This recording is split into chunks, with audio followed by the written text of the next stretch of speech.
Good morning to everybody, Mr. Secretary General, Excellencies, ladies and gentlemen, all protocols observed. It is a pleasure to welcome you to the high-level policy dialogue Recording in progress. of the 2022 Africa Dialogue Series. The Africa Dialogue Series was launched by OSA in 2018 with the objective to bring African voices to the New York arena, as well as to create a platform where member states could exchange views with the African experts, scholars, and United Nations entities on critical issues that impact the continent's development. Last year, we expanded the Africa Dialogue Series to a full month of activities, effectively transforming May into the month of Africa at the United Nations in New York. And this year, we decide to go a step further and leverage the Africa Dialogue Series as a knowledge-sharing platform, a space in which United Nations entities and African institutions would bring all their experience, best practices, policy proposals, and make them available for member states and the rest of the United Nations system. As I have said before, the United Nations is the best knowledge hub in the world. We don't need to reinvent the wheel. We just need to create the connection between the priorities of African countries and the capacities and knowledge of the United Nations entities and our partners. This is the way in which OSA is working to implement the mandate given by the General Assembly to promote a coherent approach of the United Nations system and the international community in support of Africa's development by becoming a knowledge broker that facilitates the identification of needs and priorities of African countries and brings together a coalition of partners to support that prioritization. Throughout this month of May, you have done so with documentaries, interviews, panel discussions, and a Twitter stage for the youth, in which our partners have led exchanges on critical issues around Africa's food security and nutrition, and also with a weekly selection of African music. Because, allow me to say, that without African sounds, music, and culture, it is impossible to understand Africans. Allow me to conclude my welcome remarks by thanking our partners in the 2022 Africa Dialogue Series for their commitment with Africa and their extraordinary collaboration to make this edition of the African Dialogue Series a success. The African Union Commission, our core partner in the ADS since we launched it in 2018, the Alliance for a Green Revolution in Africa, AGRA, the Food and Agriculture Organization, FAO, the International Labour Organization, ILO, the World Food Programme, WFP, the African Union Development Agency, AUDENEPAD, and the Economic Commission for Africa, ECA.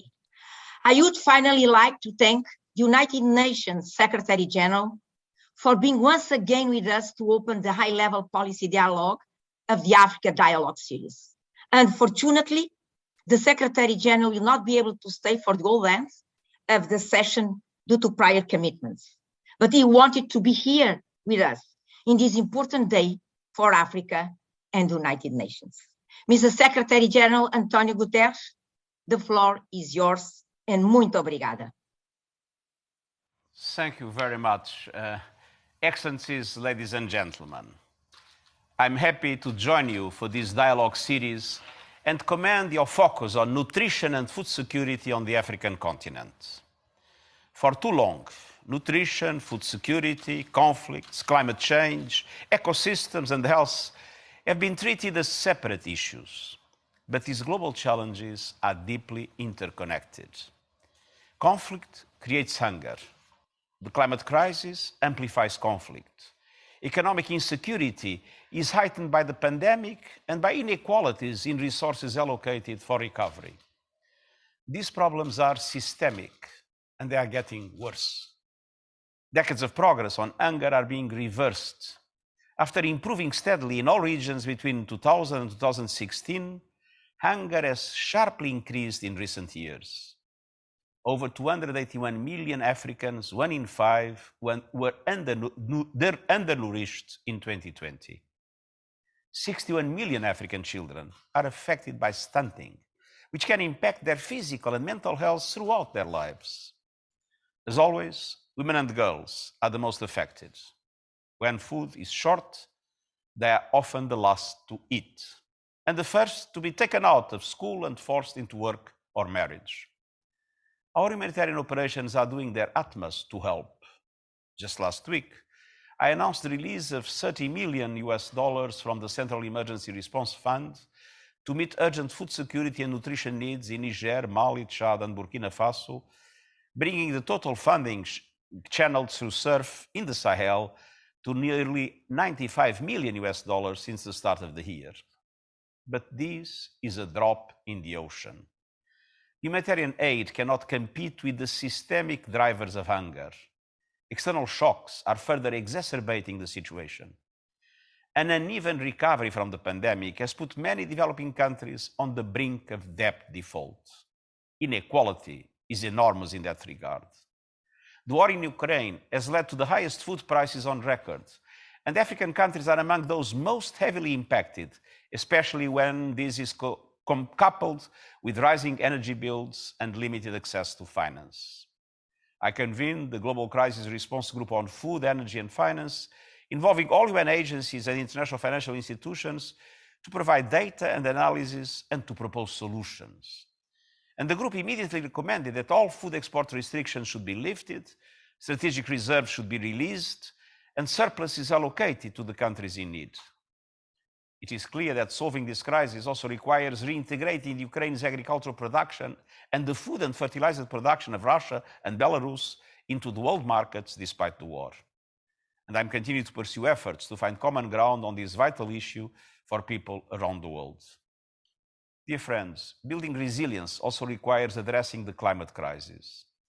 African farmers are on the front lines of our warming planet, from rising temperatures to droughts and floods.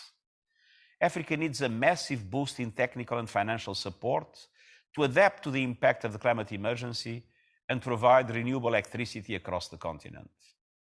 50% of climate finance must be allocated to adaptation, and developed countries must finally deliver on their $100 billion climate finance commitment to developing countries. We are also advocating for immediate action from international financial institutions so that developing countries, especially in Africa, can invest in a strong recovery from the pandemic based on renewable energy. Mesdames et messieurs, les systèmes alimentaires sont au cœur de tous ces défis.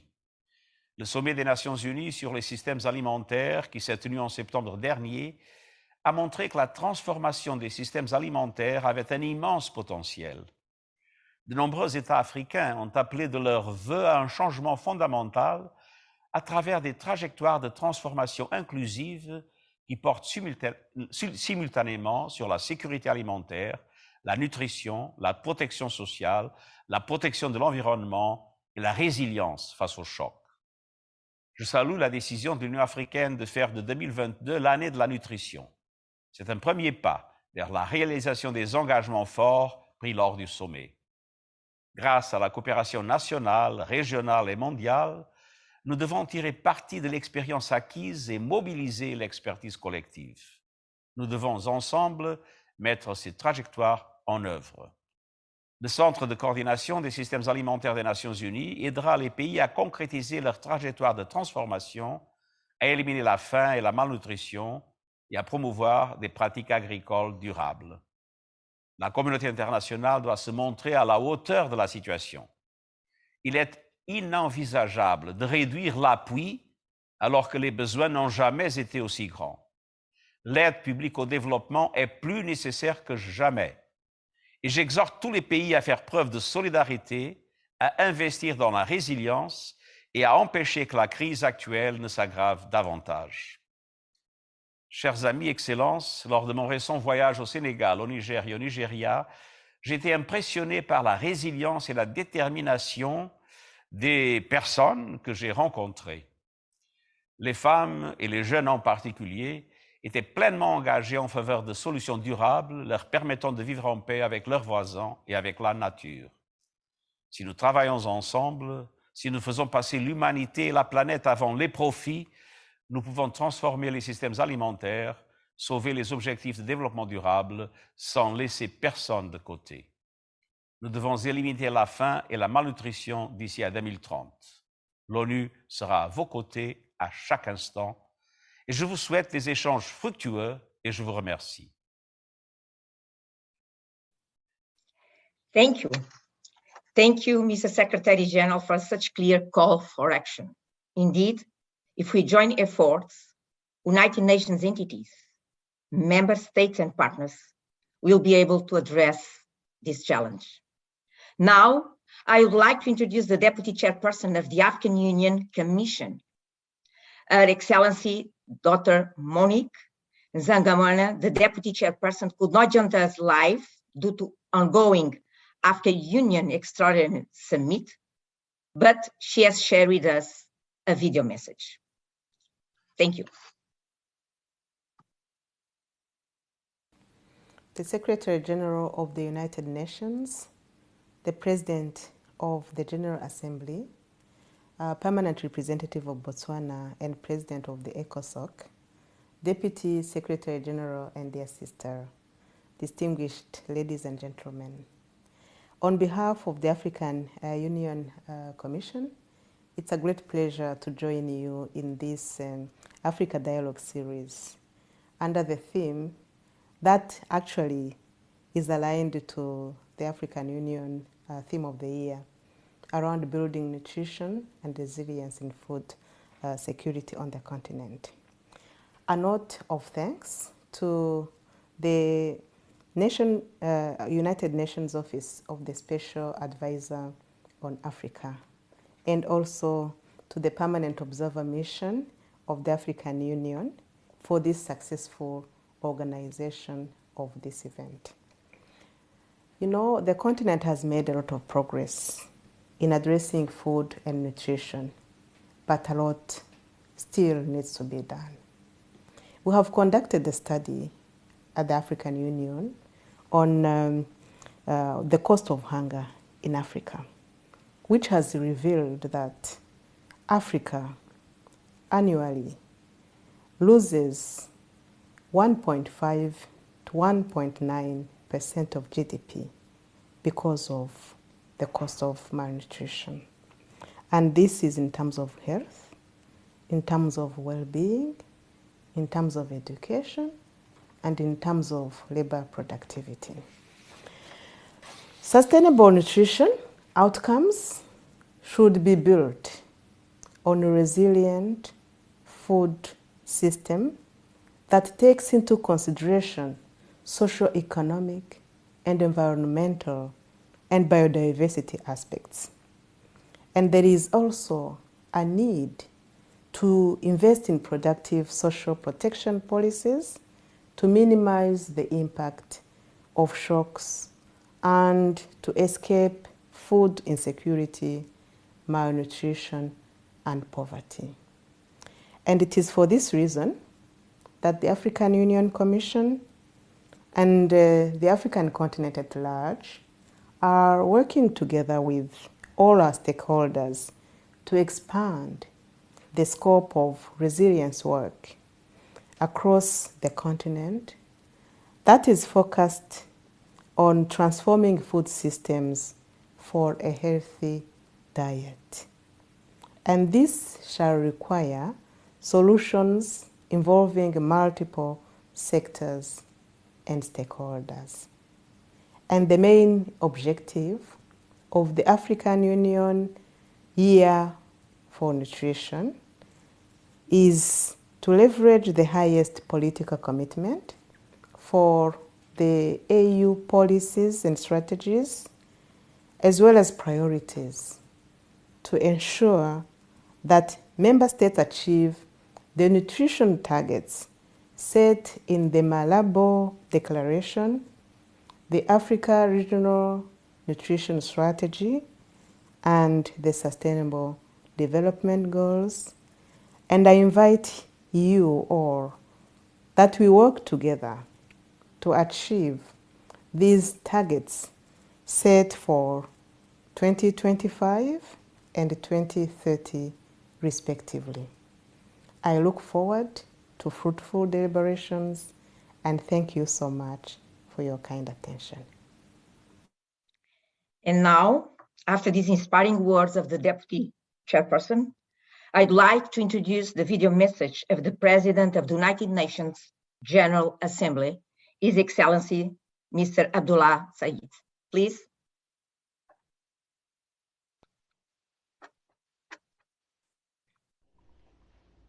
Ms. Cristina Duarte, UN Under-Secretary General and Special Advisor on Africa, Ambassador Fatima Mohammed, Permanent Observer of the African Union Mission to the United Nations, Excellencies, distinguished delegates, thank you for the opportunity to address the 2022 Africa Dialogue Series. We begin this year's dialogue, which is focused on resilience in nutrition and food security, under the shadow of the threat of famine, of rising food prices, of supply chain breakdowns, and stress.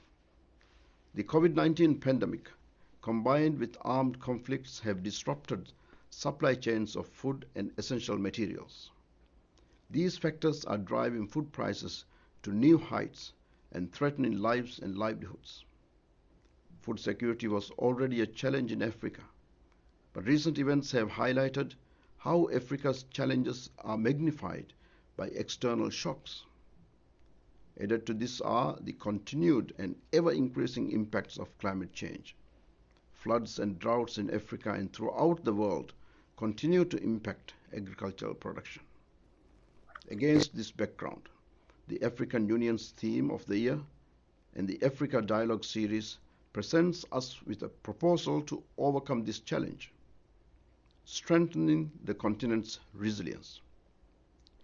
My friends, make no mistake, resilience is indeed the best tool we have to advance to protect our development gains. In this regard, the Africa Dialogue Series presents, through its sub-themes, 4 main dimensions of resilience that need to be addressed to ensure long-term sustainability. First, food systems are the thread that links farmers, communities, and their environment. Promoting resilience in this context implies prioritizing data and evidence-based planning, exercises that consider the specific context of each country and looks into the long term. Second, digitization is a game changer that can easily support increases in production. Financing for smallholder farmers is an indispensable tool that can enable African farmers access to the latest technologies to improve their productivity. Third, food-based social protection initiatives, such as school feeding programs, are essential to building resilience against socio-economic crises, to address malnutrition, and to invest in Africa's greatest resource, its youth. And fourth, understanding the food-climate-energy nexus is critical to achieving resilience. Implementing climate-smart agricultural technology, including off-grid renewable energy solutions to deploy irrigation systems, is indispensable to equip African farmers with the tools they need to overcome the risks created by climate change. My friends, we are not lacking in food. Indeed, we have enough to feed the planet. What we do have is gaps in distribution, in access, in purchasing power. Transforming food systems therefore requires addressing these underlying inequalities and resorting fair or equitable access to resources, including water, land, and seeds, as well as access to information, technology, and justice. It also includes support for vulnerable groups, such as women, indigenous peoples, farmers, and fishers and migrants. The COVID-19 pandemic, climate change, and now the war in Ukraine have shown us that deploying for the developing nations are constantly faced with external shocks whose sources they cannot prevent nor control. More efforts are needed to prevent, anticipate, prepare for, cope with, and recover from shocks, and to not only bounce back, but to go further stronger.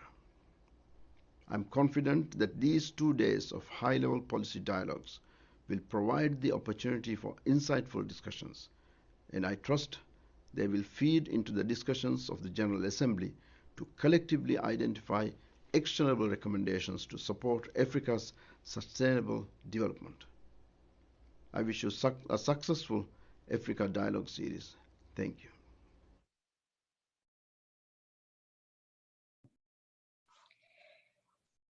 I think there was a small problem. Let me proceed. The President of the General Assembly has made us an important request to feed intergovernmental discussions with the results of this Africa Dialogue series, a great challenge. We'll make sure to identify actionable recommendations stemming from this high-level policy dialogue. Now, I'd like to introduce the video message of the President of the United Nations Economic and Social Council, His Excellency, Mr. Colin Kelapili. Please play the video. Excellency, President of the 76th session of the United Nations General Assembly, Secretary General of the United Nations, Excellency Sheikh Niang, Permanent Representative of Senegal to the United Nations, also representing the Chair of the African Union, Excellency Mr. Sidi Mohamed Lagadaf, Permanent Representative of Mauritania to the United Nations and Chair of the African Group, Excellency Ms. Fatima Karia Mohamed, Permanent Observer of the African Union to the United Nations, Excellencies, fellow African brothers and sisters, and Africans in the diaspora. Ladies and gentlemen, the Africa Dialogue series discusses an important theme on building resilience in nutrition, accelerating Africa's human capital and socio-economic development. I am delighted that this year's ADS will be a building block to the joint thematic debate that I will convene with the President of the General Assembly on 20 July on the special theme, The Africa We Want, reconfirming the development of Africa as a priority of the United Nations system.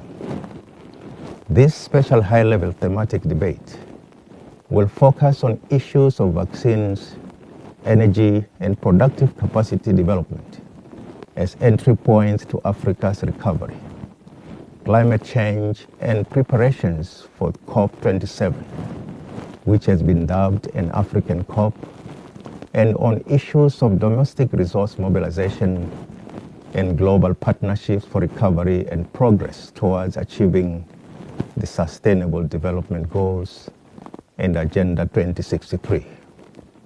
Now more than ever before, Africa has to build her resilience to ameliorate the rising food, fertilizer, and energy prices due to the war in Ukraine.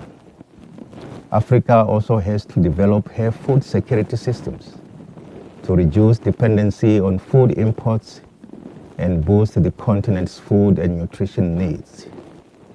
It is imperative that this is done urgently.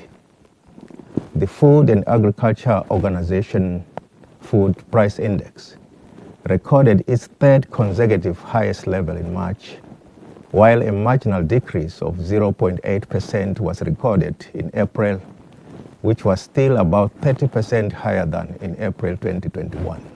The price of wheat increased by over 45%, while fertilizer prices in Africa have risen by over 30%.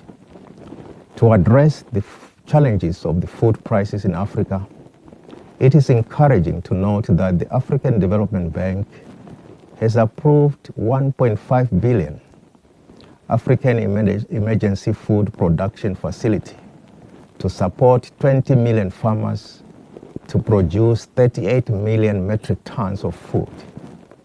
I commend the African Development Bank for this timely intervention.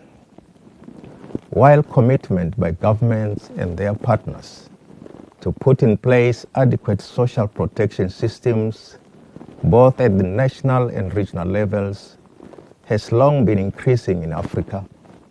The COVID-19 pandemic has brought attention to the existing gaps. The interconnected crisis facing Africa, from the COVID-19 pandemic to climate change and food insecurity, as well as the war in Ukraine, are reminding us of our interconnectedness and highlight the urgent need to strengthen cooperation at the national, regional, and global levels. I thank you for your kind attention, and I wish you fruitful deliberations. Indeed, as the president of the ECOSOC has reminded us, these crises are opportunities for African countries to address the gaps identified. Let's join efforts towards this goal. With this, I'd like to thank all the participants in this opening session and hand over to Mrs. Susanna Namondo, United Nations Resident Coordinator in Uganda and moderator of this first thematic discussion. Susan, the floor is yours. Thank you very much, Christina. Excellencies, ladies and gentlemen, welcome to session 1. And this is where we'll be looking at nutrition and resilience of our food systems. And specifically, the session is called Building Resilient Socio-Agricultural Food Systems, the Key to Nutrition. We will start with 4 remarks. The first will be from the Deputy Secretary General via video message. Unfortunately, she cannot be with us. The second will be by Dr. Muhinda, the AGRA Regional Manager for East Africa, who will be representing the President of AGRA. Following that, we shall have 2 speakers. His Excellency, the Permanent Representative of Morocco to the United Nations, Mr. Omar Hilal, and followed by the Permanent Representative of Egypt to the United Nations, His Excellency, Mr. Osman Mahmoud Abdelhalek Mahmoud. So those are 4 remarks that we will listen to, and then following that, we'll go to speakers. Due to the time that we have, there will be a preference for pre-registered speakers and those who are representing states. And then following that, we'll open the floor further. So without further ado, perhaps we can have the video of the Deputy Secretary General. Excellencies, ladies and gentlemen, friends, I'm pleased to participate in this first session of the Africa Dialogue series. After 1 month of panel discussions, interviews, and exchanges with young people, we gather today to discuss how the United Nations intergovernmental processes can advance our objective of achieving resilient socio-agricultural food systems. For too long, food security, nutrition, and social protection have been viewed as separate issues with separate solutions. The first United Nations Food Systems Summit highlighted the interlinked nature of these issues.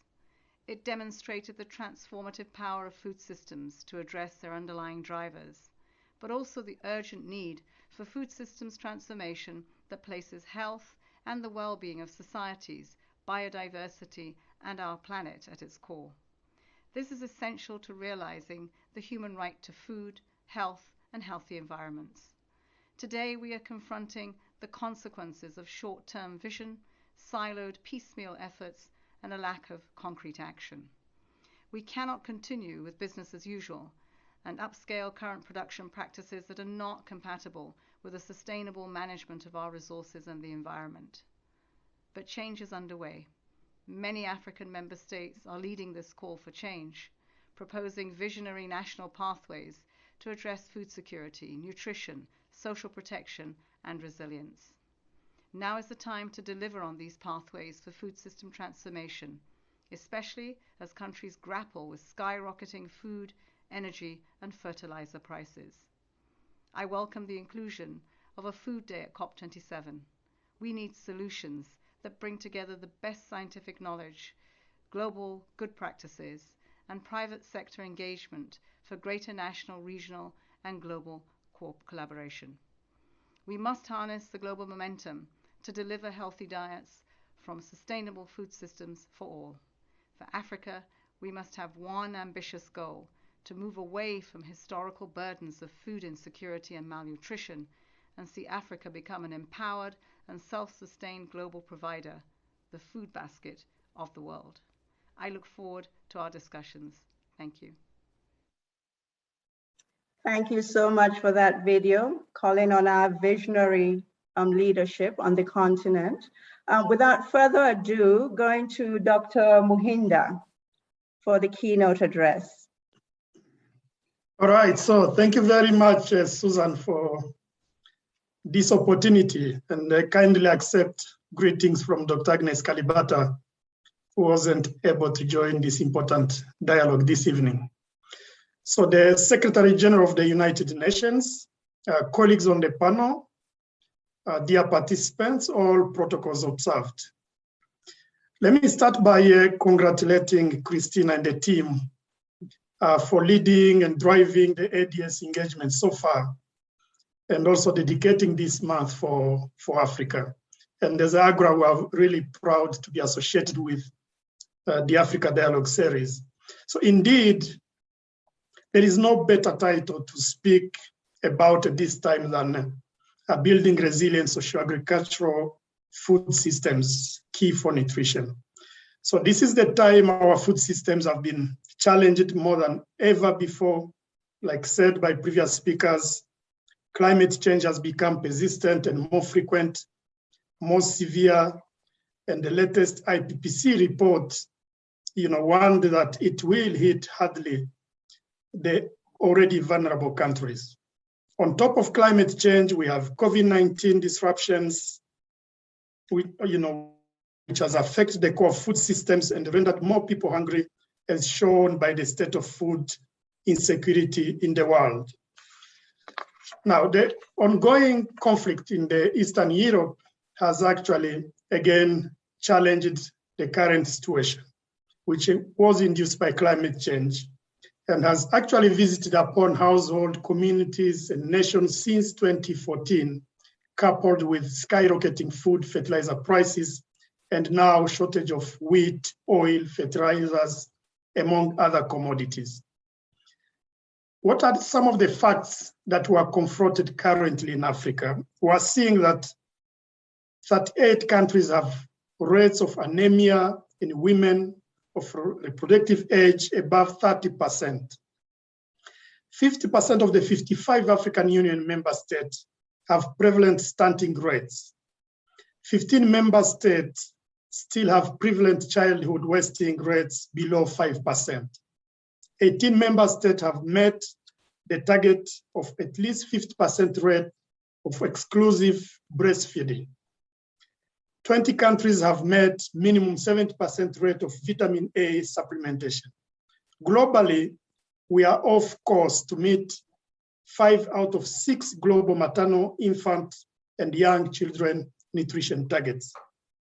So these facts are compounded by climate change and the impact of extreme weather, COVID-19 global pandemic, and now, as I said earlier on, the crisis in Eastern Europe.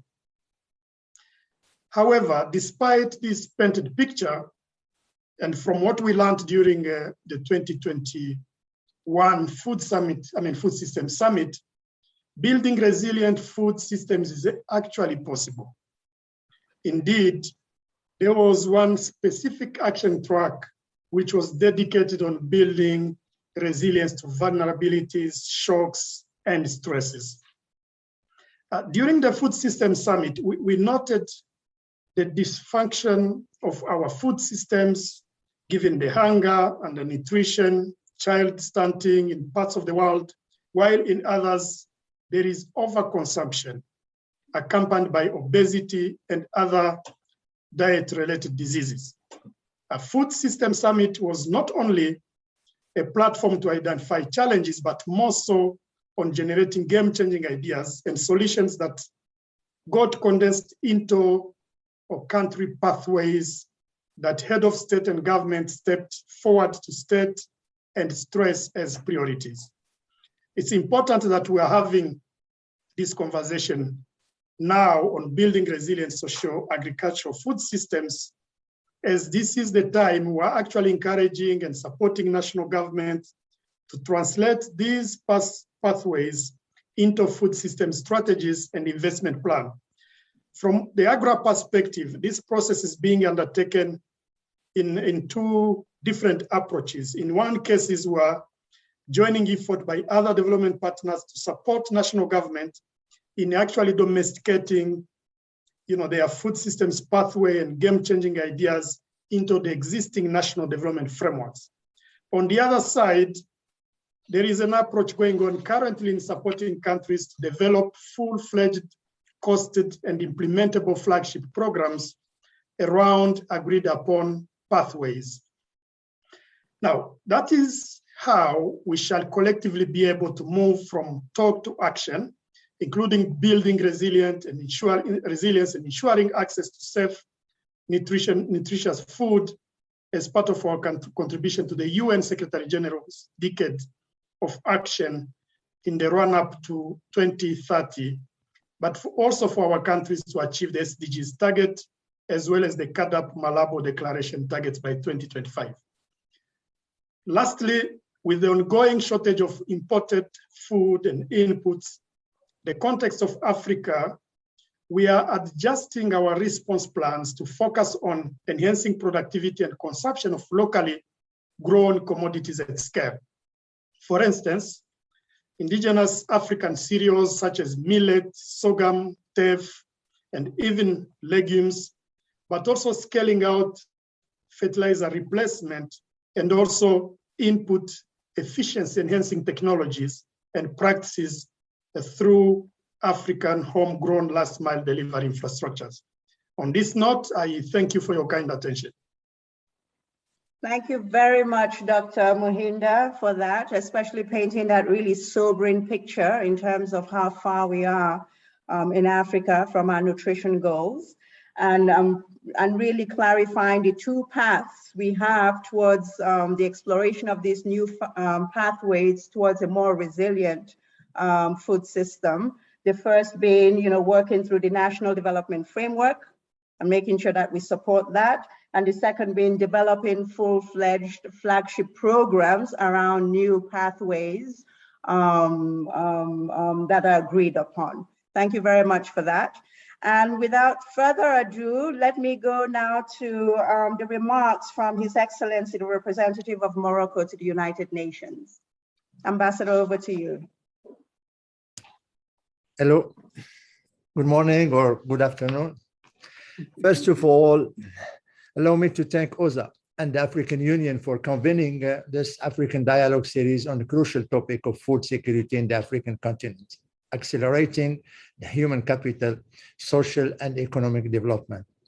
I also commend the virtual format of our dialogue, offering timely opportunity to capitals to follow and to interact with the contents of sessions. Every year, my delegation gives particular importance to the African Dialogue Series, considering its a growing role to call the world attention on current and emerging African issues. Morocco has been and continues advocating for Africa in the interconnected fields of development, peace, and security. More importantly, and as we discussed today, how to build African resilience in agriculture and nutrition. I'm pleased to share Morocco's perspectives on how to tackle the current food crisis and what opportunities Africa has to build its food sovereignty in the years to come by focusing on three main pivotal areas. First, in order to enhance preparedness against future crises, achieving resilience needs to become a priority in policy making in Africa, which means that every policy initiative that is launched needs to look at how to promote African countries' resilience on that matter. Two, highlighting that resilient socio-agricultural systems are preconditions to improve nutrition in significant and sustainable ways. Three, pointing out that despite the challenges and setbacks, Africa is moving forward and providing some examples and one recommendations to implement this type of policies. When it comes to food malnutrition, and hunger in the world. The numbers are alarming. Over 821 million people are hungry, and more than 2 billion people are overweight or obese, despite 300% increase in global food production since the mid-60s. Malnutrition in all its forms is the number one factor contributing to the global burden of disease and reduced life expectancy. In Africa, levels of extreme poverty persist in rural areas, with the majority of more marginalized population relying on food production for their livelihoods. Food security in Africa is off track. In 2021, more than 1 in 5 people in Africa faced hunger, more than double the proportion of hungry people in other regions. In fact, the continent remains, unfortunately, a net food importer at an annual cost of $43 billion US. To a large extent, the COVID pandemics, and most recently, the war in Ukraine, have revealed the limits of our health systems. And I refer not only to the national systems, but also the capacity of international health institutions to ensure global solidarity in face of a global health crisis.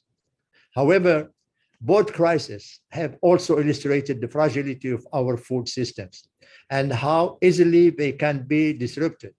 They have shown that an external shock can hamper years of progress on food security in the continent.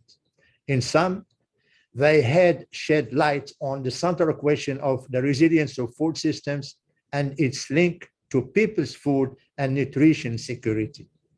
What we witness today is that the many independent initiatives of governments, private sector, and civil society that have emerged in support of more sustainable food systems lack a common framing of the complex interaction, dependency, and trade-offs intrinsic to food system.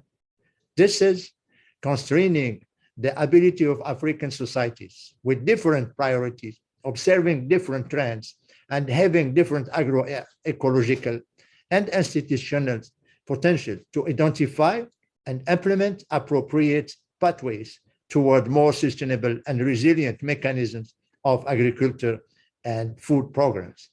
Dear colleagues, with the world's geopolitical tension, food security in Africa demands even more urgent and serious attention. Today, the war in Ukraine is battering a global food system weakened by COVID-19, climate change, and an energy shock. Consequently, we have seen wheat prices went up by 53% that start of the year, jumped for the 6% on May 16, after India decided to suspend export because of an alarming heat wave. The widely accepted idea of a cost of living crisis does not begin to capture the gravity of what will lie ahead. United Secretary General Mr. Antonio Guterres has recently warned that the coming months threaten, and I quote, the specter of a global food shortage, end of quote, that could last for years. The high cost of staple foods has already raised the number of people who cannot be sure of getting enough to eat by 14 million to 1.6 billion, nearly 250 million are on the brinks of famine, are of the brinks of famine, and most of them are Africans. If, as is likely, the war drags on supply unlimited, hundreds of millions more people could fall into poverty. Political unrest will spread, children will be stunned, and people will starve. All this having a grievous effects on Africa. Households in emerging economies spend 25% of their budgets on food, and sub-Saharan Africa as much as 40%. In many African importing countries, governments cannot afford subsidies to increase the help to the poor, especially if they also import energy, another market in turmoil. Now, let me move to the African windows of opportunities. And I assure you, they have a few promising ones in our continent. First, food aid cannot feed Africa. Africa does not need balls in hands. Africa needs seeds in the ground. Africa needs a mechanical harvesters to harvest bountiful food products locally. Africa will feed itself with pride, for there is no dignity in begging for food.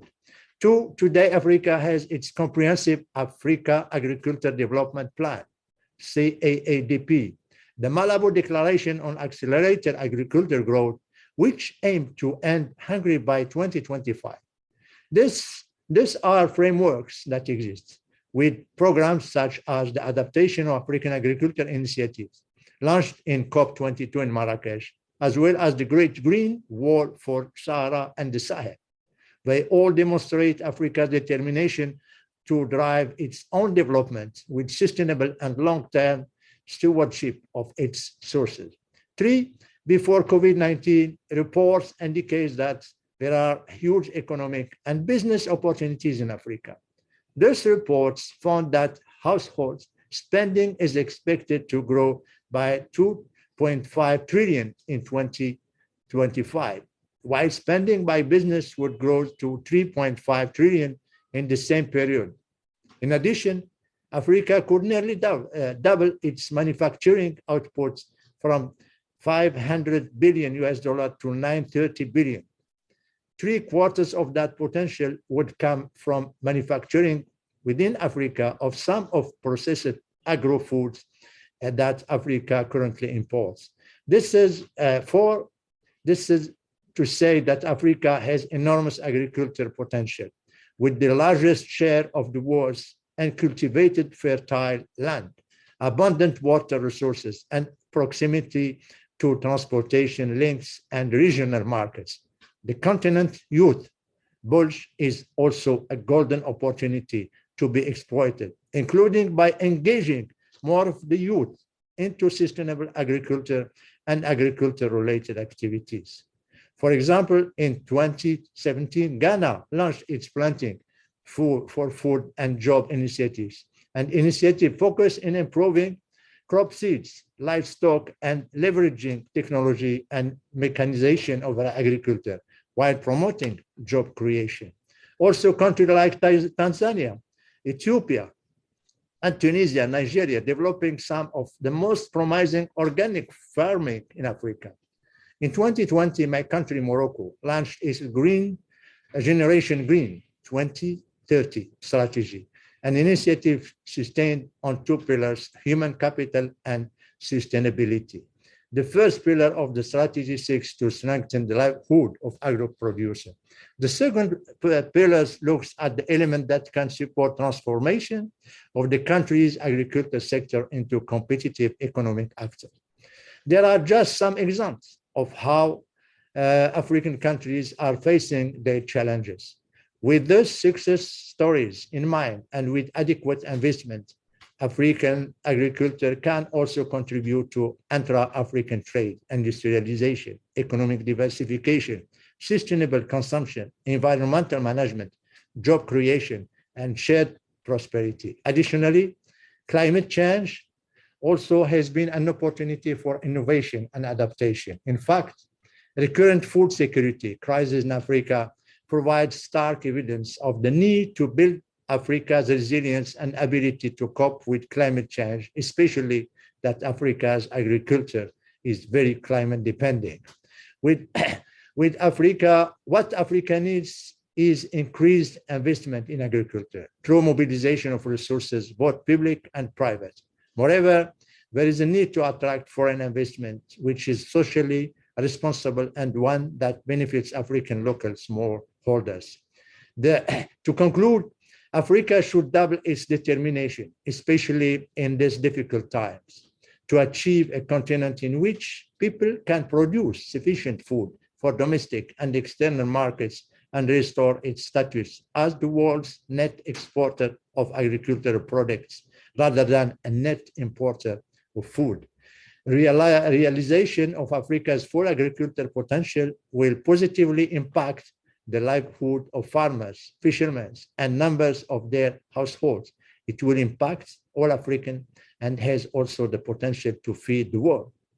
There is no one-size-fits-all magic formula, but African countries that have succeeded nationally to ensure their agricultural sovereignty and that are producing locally and depending less on external market shocks are best placed to help their African peers to achieve this ambition.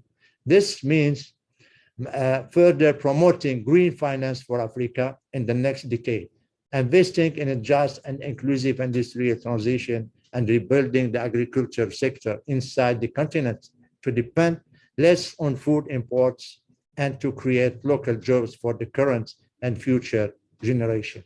I thank you very much. Thank you very much, Ambassador, for those remarks. Very deep, very comprehensive. I especially enjoyed your windows of opportunity, identifying those areas of successes and how to amplify them.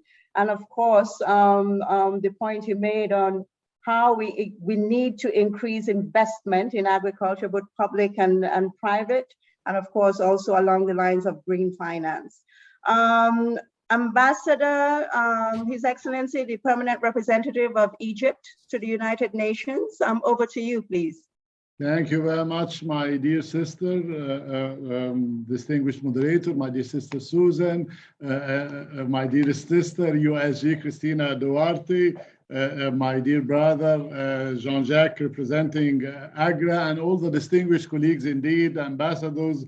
First and foremost, happy Africa Day, and I express deep appreciation to USG Christina Duarte and her very able team for organizing today's high-level policy dialogue on building resilient socioeconomic agricultural food systems, very opportune and to the developments nowadays. Our meeting takes place amid an unprecedented food insecurity crisis in Africa and around the globe. According to the FAO reports, 811 million people are affected by hunger in 2022.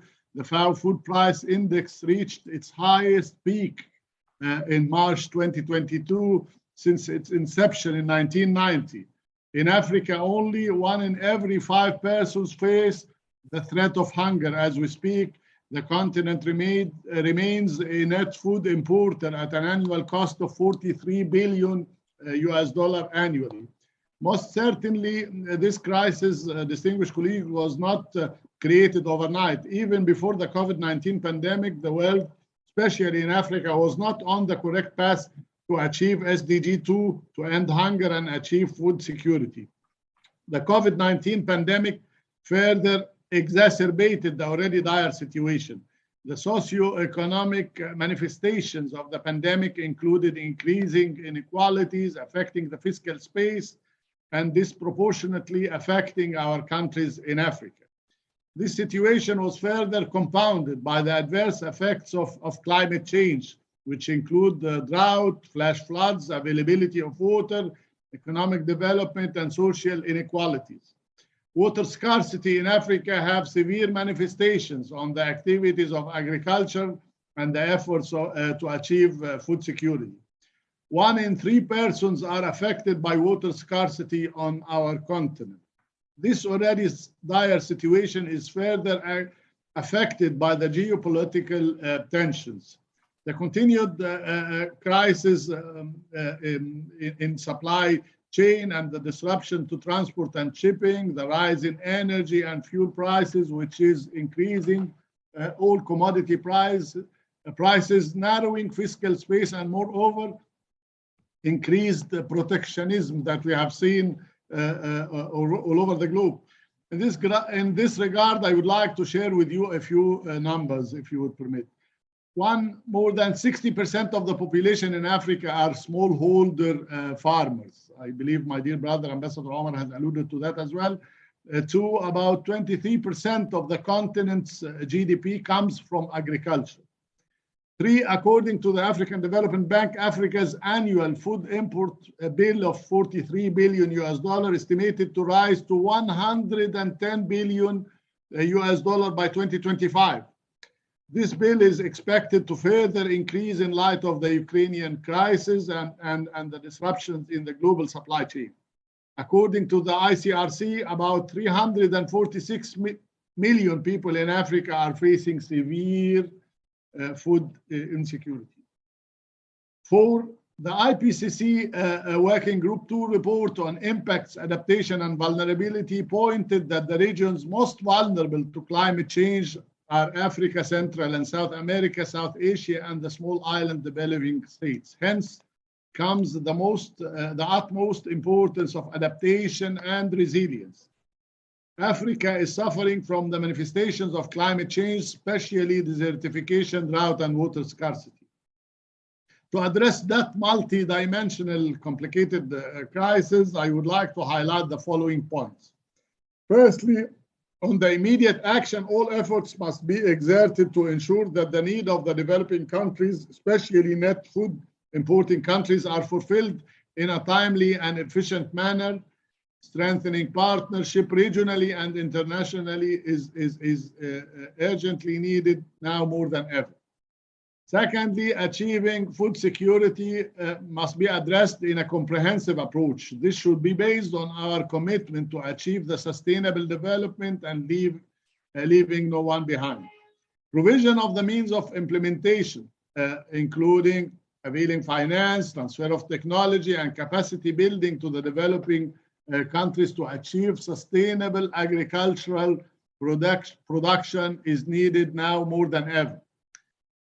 Thirdly, investments in the agricultural sector should be and should always remain a top priority for most of our governments. For instance, for the past years, Egypt has promoted a decisive policy to increase its national production and reduce its food dependence through land reclamation projects with a total area of 625,000 hectares and through investments such as the establishment of 21 fisheries, large fisheries in the Mediterranean and the Red Seas, and the promotion of livestock production projects. This is how we manage in Egypt, along some other very ambitious programs to upgrade the rural areas and increase productivity. And to give you the flavor, for instance, we're reusing the water that is used in my country 4 times nowadays as we speak. It's a very costly business. However, this is our only hope to increase our agricultural production to cope with the population increase. Fourth, we need to strengthen our joint efforts to implement our continental programs in connection to agriculture and nutrition. The Comprehensive African Agricultural Development Program, known as CAADP, should be the cornerstone of our endeavors in this regard. I knew that my dear sister, Commissioner Josefa Sacco, will join later in the day in that wonderful series. Moreover, the CFTA represents an excellent opportunity of growing and increasing intra-African trade, which will allow us to unlock Africa's untapped resources, particularly its uncultivated arable land, which represents 65% of the world total potential on that. So the potential is there. It's our job to keep working on the accelerators and drivers and so on. And here, you know, I used to be the PR of Egypt to the EU. Is still lagging behind on some of the work that needs to be completed in the AFCFTA, the rules of origin and so on. We're not there yet, but the potential is there. Fifth, we need to build resilience and adaptive capabilities to future shocks in relation to climate change. We support the continuous calls by the Secretary General to allocate 50% of climate financing to adaptation. Egypt, as the COP27 president, will work together with all the parties on the realization of the comprehensive 2-year Glasgow Sharm el-Sheikh work program on the global goal on adaptation. This is the African Cup. We take that business very seriously, and we'll make sure that the special circumstances of Africa will fall very high in the agenda, in the COP and the outcome. In conclusion, I would like to once more reaffirm the utmost importance to address the current food security challenges in Africa in a comprehensive and holistic approach that combines both the immediate actions to alleviate the immediate humanitarian crisis, while also addressing the root causes and through enhancing and strengthening our continental strategies in order to achieve the sustainable development and the sustainable agricultural aspirations as enshrined in the Agenda 2063 and the SDGs. I do thank you. Thank you very much, distinguished moderator, distinguished USG Cristina Duarte. Thank you very much for availing me that wonderful opportunity. Thank you very much, Ambassador, for your remarks. Very good remarks, of course, and also highlighting some specific examples of what your country is doing in these areas. And similar to the Ambassador of Morocco, also highlighting those areas of potential that we should be growing. My understanding is we have four speakers from the floor already. My understanding is we have His Excellency, the Permanent Representative of Italy to the United Nations, who would like to address us. Followed by him would be the head of the EU delegation to the United Nations. And then after that, we will have a World Bank colleague. Your Excellency, the Permanent Representative of Italy. Thank you very much, and I would like to thank the OSA and the African Union for organizing this important event and discussion. A lot has already been said. I just would like to stress from the point of view of Italy that food security, particularly in Africa and the Mediterranean, is at the center of our agenda, and we believe that this issue should actually move up in the priorities of the international agenda. Agriculture, where I would like to here to focus, is an essential component of all African countries' economies. As my colleague from Egypt said, he mentioned the figure of 23% of the continent GDP.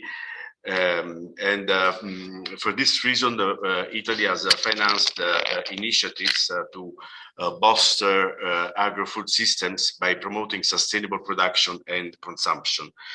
We believe that increasing the productivity of agricultural supply chains and promoting innovative and environmentally friendly agricultural practices can help ensure universal access to safe, sufficient and nutritious food. And we have developed initiatives that strengthen the supply chains and that bring added value for the African production system. Let me mention some of these initiatives. One is a project carried out in partnership with UNIDO that further consolidates the coffee value chain in Mozambique, in the province of Cabo Delgado, and that improves services of farmers. It follows the footsteps of another successful project undertaken in Ethiopia. Conceived as a public-private partnership, it betters the coffee value chain by fostering the managerial and technical skills of local cooperatives, small communities. I could mention also other projects which we are funding to improve the productivity of agriculture, in particularly focus on small communities, small farmers, local cooperatives. But I don't want to prolong this already long discussion. What I would suggest that I could share with you on a common platform some of these projects, which we believe are some sort of best practices that can be shared and can be further explored also by others. As I said, the focus is on small local cooperatives, small farmers, improving their managerial skills, entrepreneurial skills, including women, to improve productivity of agriculture, which is essential for us for the sustainability of the agriculture in the continent. Thank you very much. Thank you very much, Ambassador Massari, for those concrete examples of how Italy is supporting to improve agricultural productivity, and also for that offer to share those examples in more detail on your platform, that we could all learn from it and see again how we could amplify some of that. Now I believe is the ambassador of the European Union. Ambassador Skoog, over to you. Good morning, everyone. Thank you very much for the invitation. Happy Africa Day to everyone, especially to our African colleagues. So thank you, Christina, and the moderators and the previous speakers for your laying out the challenge, but also I think very much focusing on the opportunities and taking a positive and optimistic outlook. And I think that's especially important for Africa, that you sort of look at the youthful continent also with a lot of possibilities. And I think that is one starting point that is very, very promising. You know, I think sometimes when we discuss issues like this one, the fact that people still go hungry in this world, a lot of kids still out of access to education, and many people outside any credible health systems, it really, all of that, I think, adds up to an insult to our capacity as human beings. We're able to put people on the moon, but we're unable to feed our population. I think it's just a disgrace, to be honest, especially since we know that there's normally no shortage of food. So I just think we need a moment where we sort of put our hands to the table and say, this is unacceptable in this day and age, and let's work jointly to do something about it. I think that has to be the starting point. It's obvious, but still needs to be said. The problem, I think, is that we often end up dealing with the one crisis after the other. We deal too much, we're forced to deal too much with emergency measures. And the Russian war has contributed to that kind of crisis mode right now, completely unnecessary, but we have to deal with it. And I want to say that we are trying to mobilize money in particular to support countries that are feeling the brunt of this more than others. And we have, I think, identified, you know, €1 billion to as a Team Europe to, and much of that goes to the Horn of Africa, to the Sahel, to the Lake Chad regions, but also in North Africa, because we understand the problem. And again, we're putting money and investment into this. But again, it's emergency rather than looking at the holistic solutions to it. And therefore, I wanted to put out there just, you know, instead of just listing everything we do, maybe also put a question to all of us. Now with the various initiatives that are in response to the added crisis, the African Development Bank's contribution, G7 last week, World Bank, EU Commission, the UN Global Crisis Response Group, all coming together. And I'm just, you know, asking whether we could build on this unity around the crisis, also to start discussing the solutions for the future, the resilience that is necessary, the distribution that is necessary, the production of fertilizers locally, the investments in local infrastructures, etc. But also, of course, a broader economic system globally that helps sustainable resilience and sustainable agriculture around the world. So this is a little bit the question I want to put out there, you know, and it's a question to all of us, I guess, to make sure that we don't just deal with the emergency as it is, but that we use now the momentum that exists around the emergency to also build back and construct a system that serves people in a much better way than we've done in the past. So this is a little bit also the question I want to ask, whether people around this conversation feels that we are able to do that, and whether they agree that this is something we need to build on, and maybe using now the momentum that the Secretary General has set out, because it has to be a UN, I think, led discussion, building on experiences from various regions, and we are happy to contribute to that. Thank you very much again for organizing. Thank you for the invitation.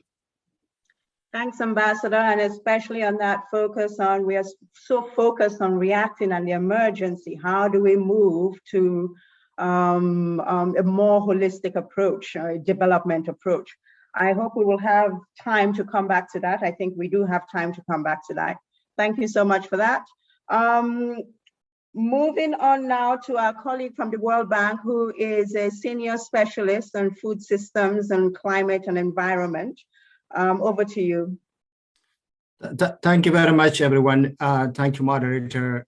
Thanks for the invitation to this high-level policy dialogue panel.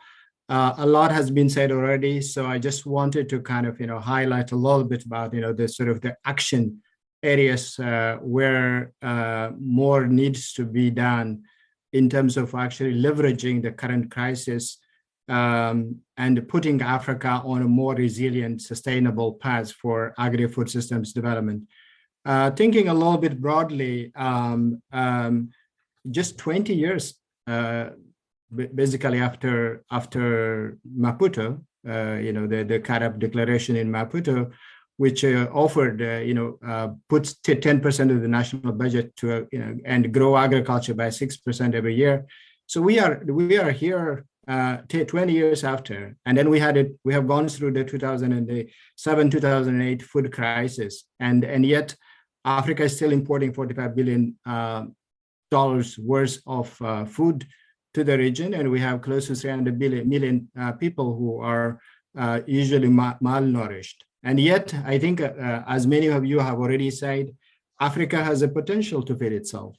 Actually, it has the potential to become a breadbasket for the much of the region, the Middle East as well as globally. It has a potential to become that important player because it has about 2/3 of the global underutilized land resources, and it has water resources and others. And yet, it remains so vulnerable to market volatility, like the kind of situation we are in now, and climate change, which is a very important threat to food security and sustainable development in Africa as a whole. So one could actually say that investing in agri-food systems development is a national and regional security issue. So one wonders why we are not able to actually leverage this and move forward. And it's also a very important strategic imperative to invest in agri-food systems development, because all of the MDGs, the Sustainable Development Goals, are actually directly related to investments in agri-food systems. So in terms of creating jobs, raising poverty, achieving food security, all of the SDG goals are related to improving agriculture productivity. Agri-food systems development and productivity is critical for that. So going forward, instead of really focusing so much on sort of managing the crisis, which is very important, of course, but I think very important that we learn from the past crisis and leverage this, as Madam Cristina Duarte has already said earlier, in terms of really moving forward based on what we have learned and finish the unfinished agenda from the 2007 to 2008 global crisis. So I think it would be important to discuss about what role governments and the private sector can play in terms of really unlocking the agriculture development potentials in Africa, and putting Africa on that sustainable, resilient path that is necessary. So I think the governments can play a very important role in this. And it can create that enabling environment, and it should move away from doing everything to creating that enabling environment. So a government is not just a doer, it's an enabler. And what that enabler means basically is investing in all of this sort of soft and hard infrastructure that many of you have already mentioned, but also really in the current situation, I think it's important that Africa also needs to invest more on peace and security, reducing conflict, which are important also for attracting private investment into the region, which is very critical again for enhancing productivity, resilience, and nutrition. And many of you have already mentioned earlier that agriculture in Africa is largely dominated by smallholder farmers. I think it's important to support smallholder farmers.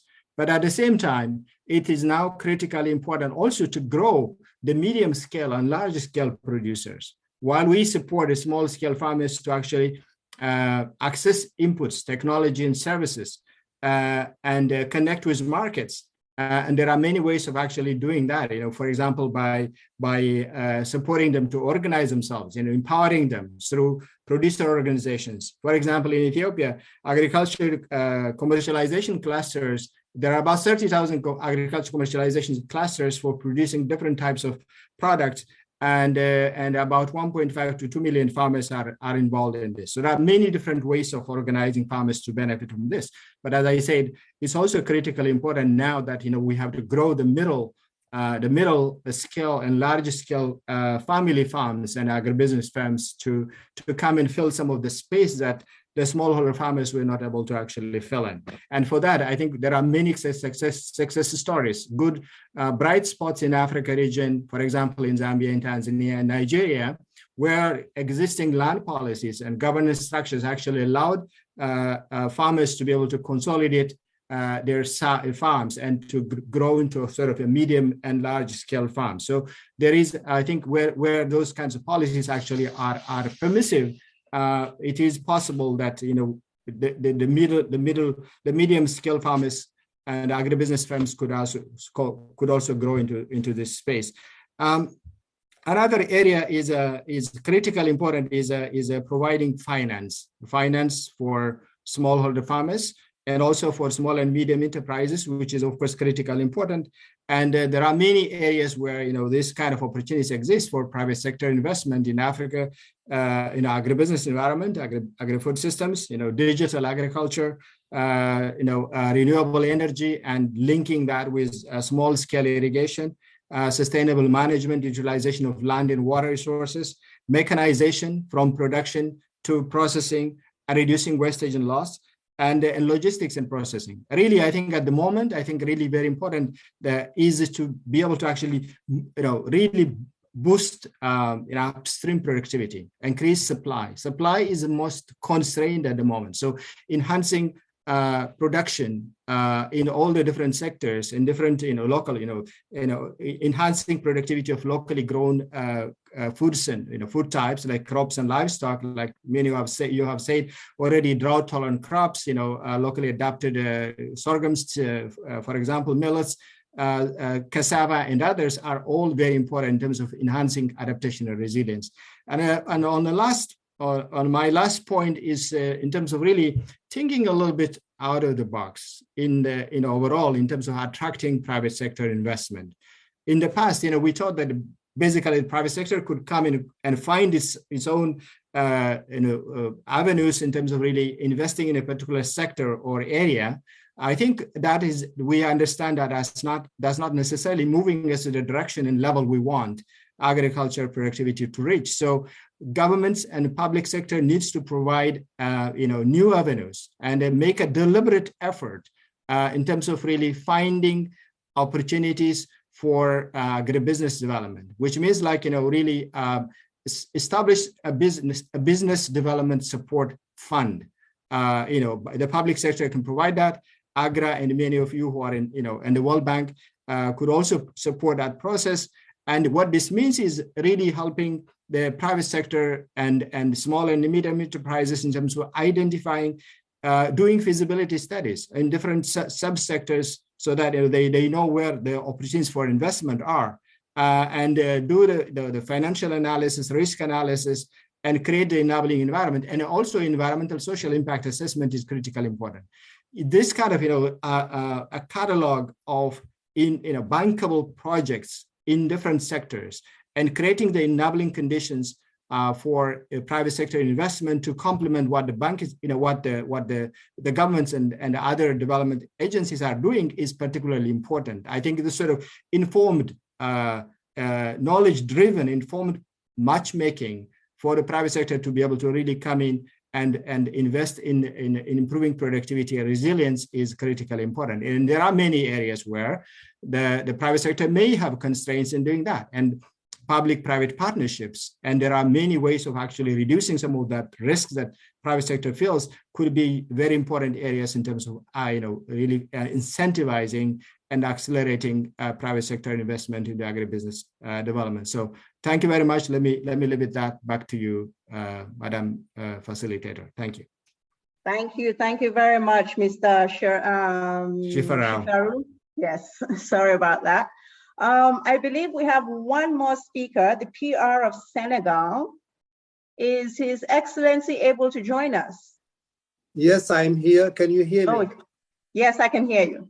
Yeah, thank you. Thank you very much, Madam Moderator. I would like first of all to thank our sister Christina Duarte and the African Union Ambassador, my sister Fatima, for organizing this event. I think this is very important. And the theme we are now trying to understand and develop, I think, is something very, very important.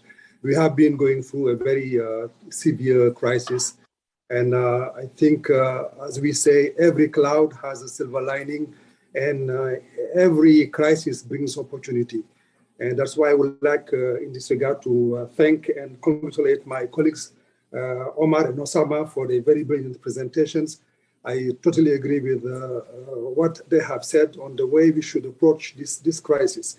I think this is an opportunity for Africa to really claim and obtain its food sovereignty, and break dependency on food from the outside world.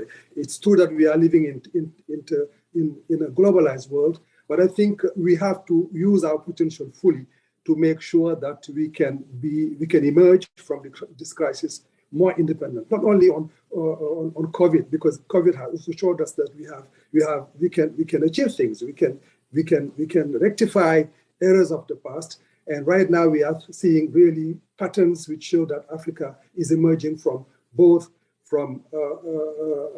let's say health dependency and also food dependency. I think this is very, very important. I'm not going to belabor the point because many good things have been said. But for me and for Senegal, I think the blueprint for Africa to free itself from that food dependency will depend on four things, on a nexus comprised of four components. The first one is the raw basic elements in agriculture, which are the seeds and the fertilizers. We have to make sure that we use the right seeds. We have to make sure that we use the right fertilizers, and make sure also that we can get those fertilizers at an affordable price. If you know, for example, that fertilizers prices are in Africa are twice higher than what they are in Asia. The second thing I think also we should to insist on that is to make sure that we have a homegrown agricultural research serving Africa's interest, serving Africa's needs. And this crisis has shown that this is possible. For example, in Senegal, we have been able to develop a new form of wheat, and which can be cultivated. And I'm sure other countries in Africa are doing the same. So we have to also take that route and make sure that we can break that dependency. One other thing which has been said by some speakers is finance, access to finance. We cannot achieve anything in agriculture if you don't have massive investment, really to change the paradigm and make sure that we go into an intensive agricultural, let's say, experience which can bring a lot.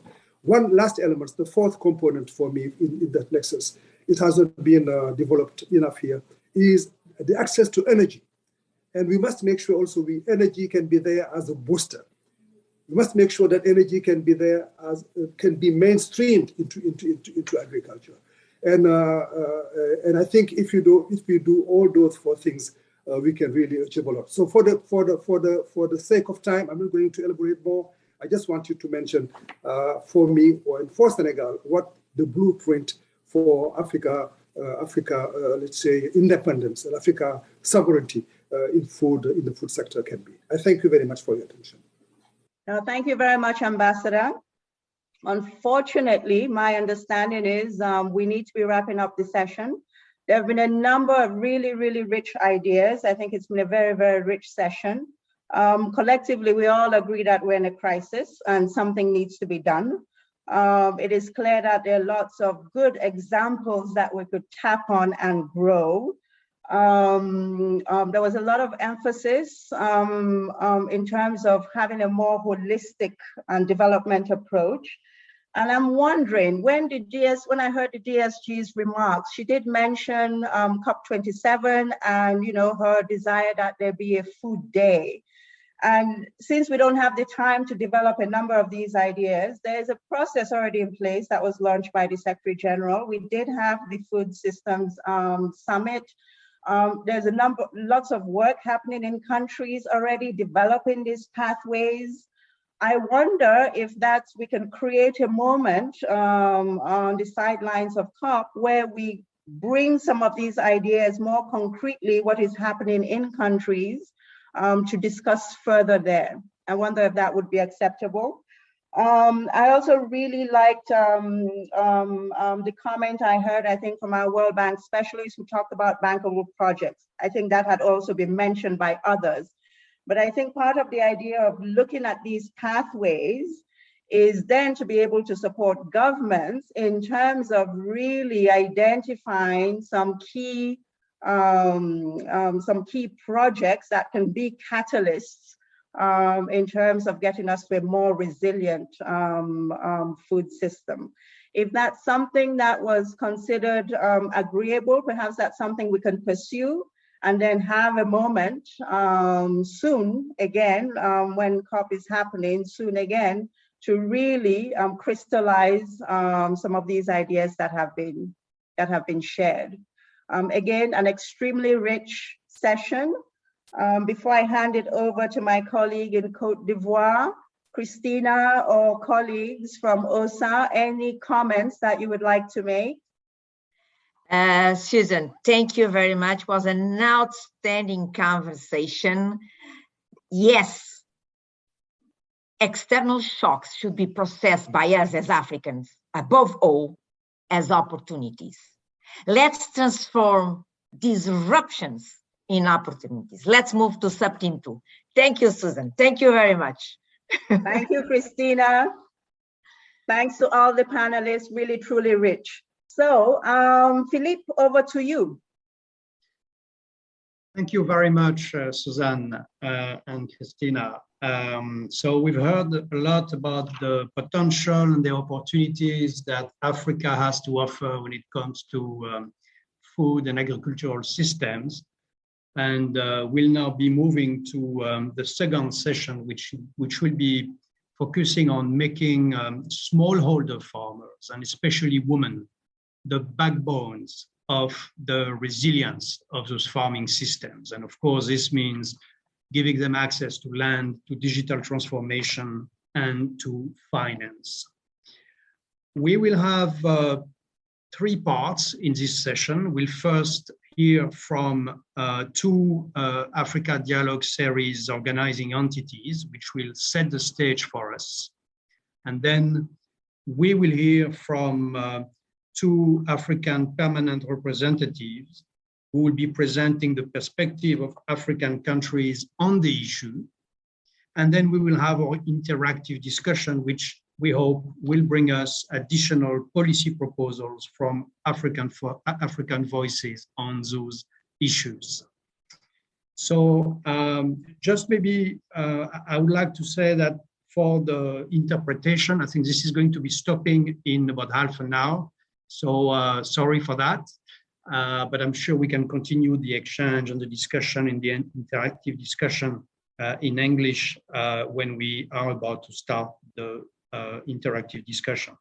So let's start now right away with our 2 ADS organizing entities, and we will start with a video message from the Commissioner for Agriculture of the African Union. So I'm giving back the floor to our colleague, Jorge, for this. Thank you. Our valued partners, distinguished audience, ladies and gentlemen, all protocol duly observed, thank you for the invitation to participate in this important panel. As you may be aware, the African Union has declared the 2022 theme of the year as building resilience in nutrition and food security on the African continent. The topic being discussed today is thus very consistent with the African Union 2022 theme. Agriculture is the dominant sector in many African countries, with the sector currently contributing about 16% of the continent's GDP. The sector is also dominated by smallholder agriculture, farm size less than 2 hectares, which accounts for about 80% of all farm in sub-Saharan Africa, employs about 65% of Africa's labor force, 175 million people directly employed, and about 70% of the smallholders are women. Statistically, there are an estimated 33 million smallholder farmers in Africa, and they are at the heart of the African agriculture and food system. It is well recognized that African agriculture in general has underperformed for decades. The low productivity level of the smallholder agriculture has been perhaps the most concerned issue. Smallholder farmers' yield in most African countries remain very low.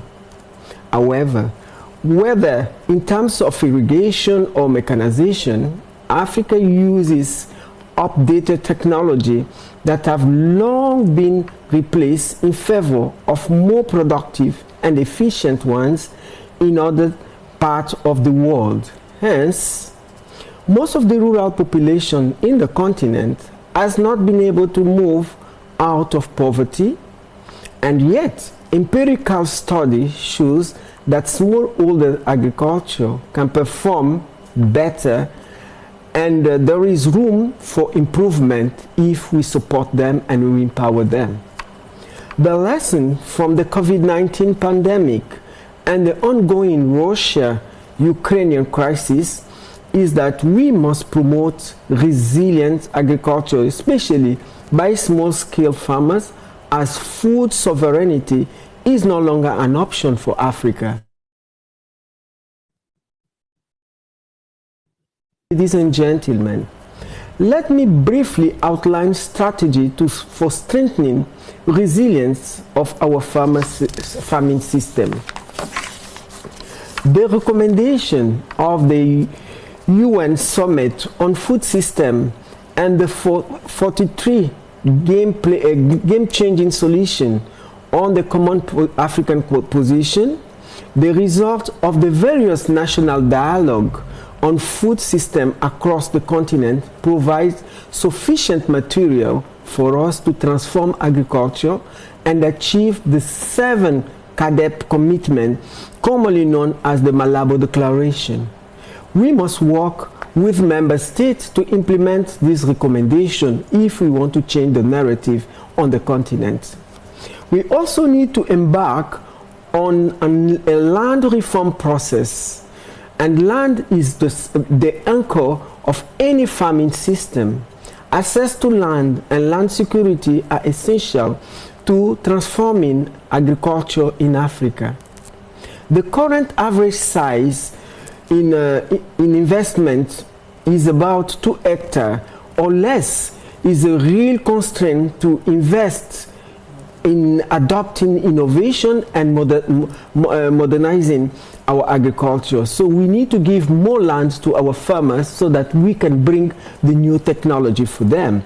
My department has developed a policy framework to facilitate access to land, and its implementation will be accelerated. The third area of intervention for resilient agro-food system is digitalization. Digital technology are rapidly changing the landscape of agriculture employment, creating jobs that require a new set of skills and are more profitable and attractive to young people. Digitalization of agriculture is thus an opportunity for Africa to attract its young, the youth, to be part of the engine of investment, agriculture, and agribusiness.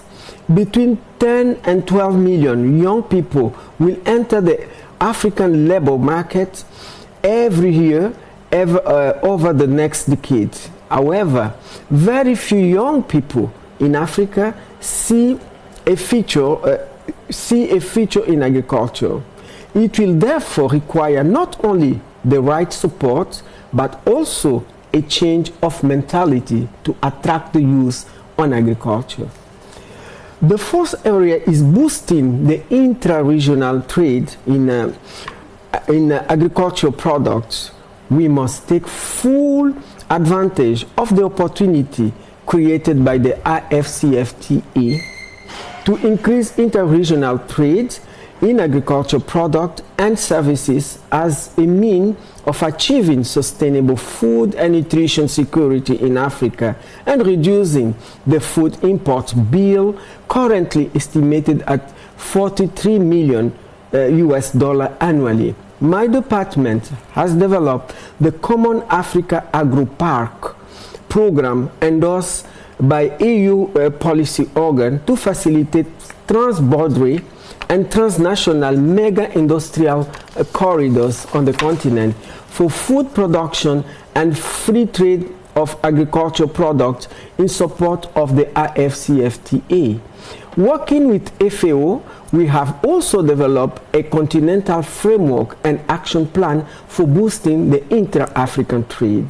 The fifth priority area is boosting investment in agriculture to transform its African food system and make build more resilient to shocks.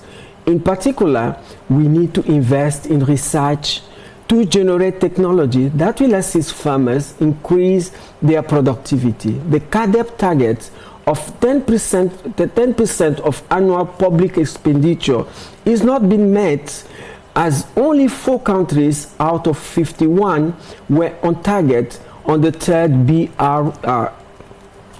Finally, a major priority is the inclusion of women in all aspects of agricultural transformation agenda. In Africa, 70% of the food we consume is produced by women, and they account for about 50% of the agricultural labor force in Africa, including storage and processing. Let us not lose sight of the fact that women and girls still often face discriminatory practices regarding access to land, family inheritance, financial resources. Therefore, we must boost women's access to formal and non-formal training in agriculture that is inclusive, market-oriented, and income-enhancing. Women also need to be provided with access to extension service, finance, and digital transformation. At the African Union Commission, we have over the year intensified action on implementing the program on sending the handheld hoe to the museum as a way of boosting mechanization and reducing the drudgery experienced by women in the sector. So we want women to be an actor, not just a women labor, to be an actor of the game change of agricultural transformation on our continent. I thank you very much for your kind attention. Very good. So we've heard from Mrs. Sacco, reminding us about the issue of productivity with smallholder farmers and a number of policy framework that the EU has been offering on land reform, on interregional trade, on youth and women involvement and inclusion, and also on the need for additional technologies, research and mechanization for agriculture in Africa. We will now move to another keynote speaker, Mrs. Maria Elena Semedo, who is the Deputy Director General of the Food and Agriculture Organization. Thank you, Philippe. Good morning, good afternoon to all. Excellencies, ladies and gentlemen, all protocol observed. Let me start by congratulating my sister Christina for her leadership in organizing this Africa Dialogue series. This is a crucial time for global and Africa food security. The global report on food crisis released this month by FAO and partners revealed that 193 million people across 53 continents or territories are acutely food insecure. 119 million are in Africa. Africa, with over 280 million undernourished people, needs significant investment to achieve the Sustainable Development Goals and Agenda 2063. Driving from this green picture are conflict, the climate crisis, and the economic fallout from COVID-19, and it has been already repeated by previous speakers. The Ukraine war is pushing up food and fertilizer prices, adding greater pressure on already struggling African communities and compromising the next planting season. In Africa, 24 net food importing countries rely on Russia and Ukraine for more than 20% of their wheat, and Russia is a major supplier of fertilizer to 12 countries. This, coupled with rising fuel prices, will aggravate the fragile fiscal balance of many African countries, already strained by the pandemic. Ladies and gentlemen, if you do not act now, we risk trapping generation of people in cycles of hunger and destabilization. But as it has been said, we need to transform this crisis into opportunity. Last week, the Director General in the United Nations Security Council highlighted that to prevent an acceleration of acute food insecurity, we must expand local cereal and vegetable production with cash and critical inputs and protect livestock with vaccines, feed, and water. Let me offer you 4 avenues for action to help countries build resilience and absorb shocks. 1, diversity. Diversity in input sources, production mixes, output markets, and supply chain creates multiple pathways for absorbing shocks. The African Continental Free Trade Area is an excellent opportunity in this respect. 2nd, connect people to markets. Well-connected agri-food networks absorb local disruption by shifting sources of supply and channels for transport, marketing, inputs, and labor. 3, develop small and medium agri-food enterprise, cooperatives, consortia, and cluster to maintain domestic agri-food value chain and limit impacts of shocks. And 4, build and strengthen resilience in rural low-income households, especially small-scale producers through education, non-farm employment, cash transfer, and access to social protection and basic services such as clean water and sanitation. Ladies and gentlemen, dear friends, we must transform agri-food systems to be more efficient, inclusive, resilient, and sustainable. This can only be done by empowering smallholders, the women, men, and youth, who are the backbone of the continent's agriculture production. They can play a major role in transforming agri-food system if key enabling factors are in place. What they need? They need secure, equitable access to land, finance, and technology. To benefit from expanding trade opportunities, smallholders must have fair access to markets, timely data and market information, services, rural infrastructure, and digital tools. As was often said, We need to be inclusive and evidence-based digital transformation so that appropriate technology reaches those who need it most, especially youth and women.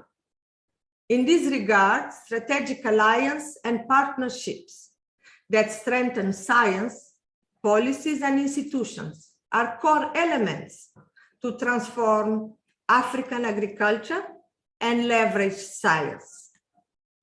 We also need to scale up quality investment. It's not only the quantity, we need the quality investment in sustainable land and water management and restoration of degraded terrestrial and marine ecosystem. We just came back from COP15 in Abidjan, called Africa COP, where the question of restoration of productive land has been discussed. And we need resilience and productive ecosystem, which are the foundation of sustainable agri-food system. As the Secretary General said in his opening remarks, we need massive investment in resilience. Investing in agriculture and rural livelihoods is 7 to 10 times more cost-effective than traditional emergency assistance and support farmers to produce nutritious food and locally. Financing strategies should increase coherence so that funding is directed to those producing our food. Last, but far from least, we need absolutely focus on gender equality and women empowerment.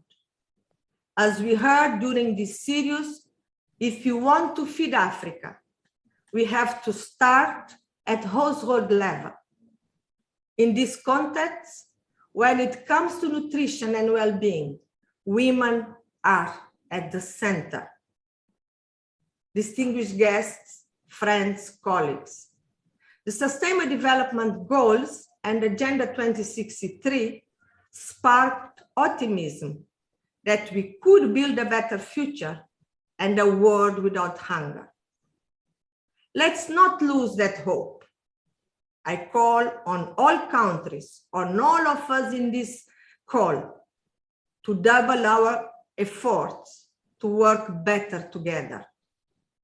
FAO stands ready to support members in this call to action. Thank you, and over to you, Philip. Thank you very much, Maria Elena. It was good to see you 2 weeks ago at COP15 and good to hear from you today on this very important issue. The 4 avenues that you described for greater resilience have been well noted. And we've noted as well that you've also put the emphasis in your statement on land, on inclusiveness, and on increased investment, not only in technology, but also in land restoration. So thank you very much for this. We will now be moving to a high-level discussion and hear from 2 permanent missions to the United Nations now.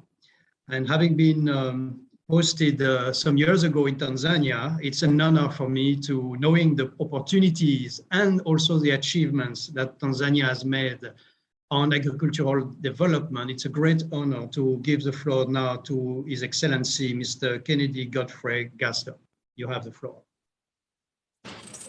Thank you very much, moderator. And again, as you can see me on my way in Tel Aviv, but I hope I'll be audible enough to present my remarks at this very important meeting.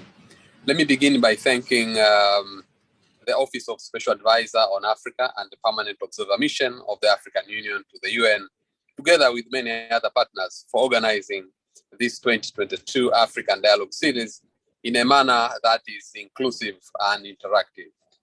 Especially, I wish to recognize and appreciate the leadership and the vision of Her Excellency Christina Duarte, Under Secretary General and Special Advisor on Africa, on numerous initiatives that amplify Africa's voice through policy discussions about Africa's sustainable development goals.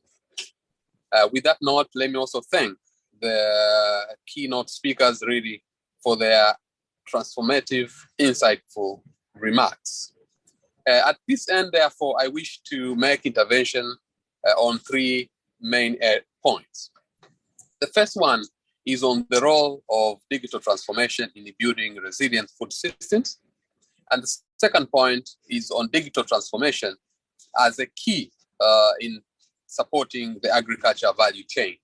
And third, I try to argue and submit that despite challenges and setbacks, Africa is moving ahead. Now, let me begin with the role of digital transformation in building resilient food systems. As the world and Africa suffer more and more from the impact of climate change on agriculture, from droughts to floods that damage production and increase the risk of agribusinesses, it has become more clear and clear the potential of digitalization as a tool for transformative adaptation to climate change and as an enabler of sustainable development. Digital technologies offer solutions that can help improve the economic, social, and environmental sustainability of agri-food systems around the globe. And while developed countries have led the innovations and adoption of digital agriculture so far, their potential impact in Africa is massive. We need, therefore, to be aware that the important challenges remain ahead of us, but we also need to acknowledge that the current trends in Africa create new opportunities for more resilient, inclusive, and sustainable transformation of agri-food businesses. For example, the food market in the region continue to grow and are projected to reach about US $1 trillion by 2030.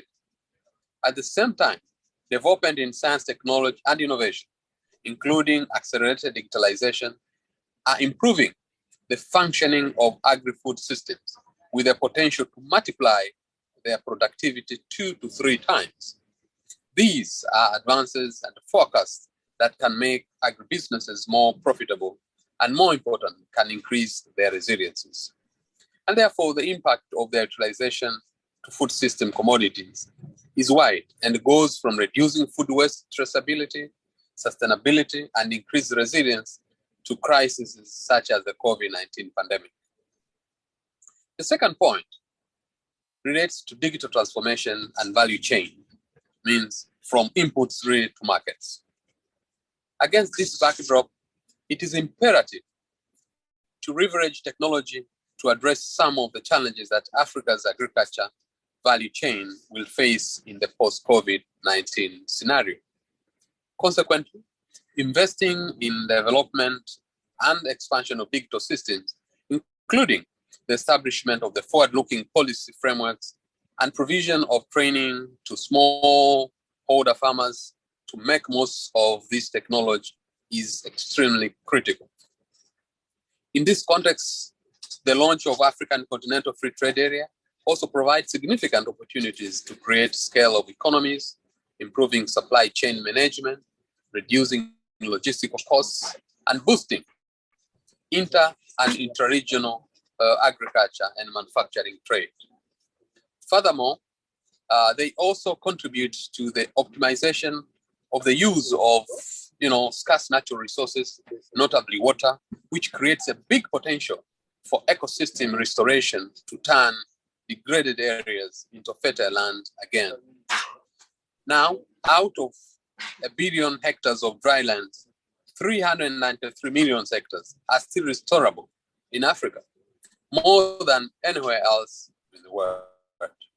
This brings me to the third point, that despite the challenges and setbacks, Africa is moving forward. Digitalization is the future for agriculture in Africa, and African countries are already taking steps to leapfrog toward digitalized agribusinesses. For example, in Nigeria, we have Hello Tractor, which is an application that offers farmer equipment sharing to reduce costs of using advanced machinery. In Kenya, Twiga is another application that has digitalized the supply chain, cutting out middlemen and therefore reducing food prices. In Ghana, The cocoa management system has digitalized all payments, improving transparency, reducing financial costs, and contributing to increasing gender equality. In the United Republic of Tanzania also, several steps are being taken to digitalize its agricultural sector. For example, Mkulima is an agri-tech solution that enables end-to-end digital operations between farmers and agribusinesses. In addition to enabling mobile money payments, the app also allows farmers to access inputs, markets, and loans through their mobile phones, effectively contributing to increasing financial inclusion in the country. Furthermore, that app provides farmers with advisory services such as weather predictions or agronomic advices, enhancing their preparedness and resilience. All in all, digital agriculture champion programs are being promoted in several African countries in order to increase the use of digital technology in agriculture by providing solutions to the problems that smallholder farmers encounter on a large scale. So digitalization is therefore an opportunity to increase efficiency in agriculture with triple impact by reducing humanitarian crises triggered by food insecurity, by enhancing living conditions of the population, by increasing the income of smallholder farmers, and also by improving the environmental sustainability, by optimizing the use of inputs, especially fertilizers, through the use of soil maps and appropriate blending that reduce the intensity of the use of chemical fertilizers.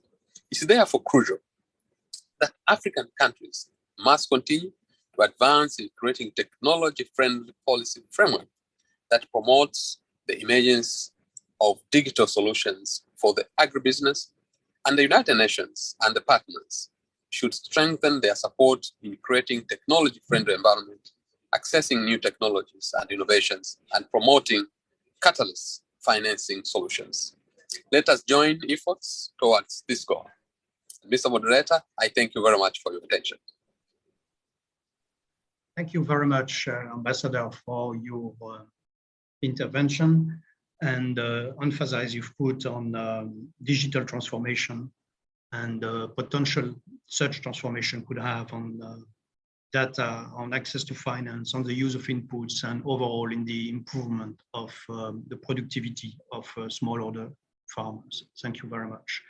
We will now be moving to our next speaker, and this will be remarks from the Deputy Permanent Representative of the Mission of Ghana to the United Nations, Mrs. Caroline Oppong Ntiri. You have the floor.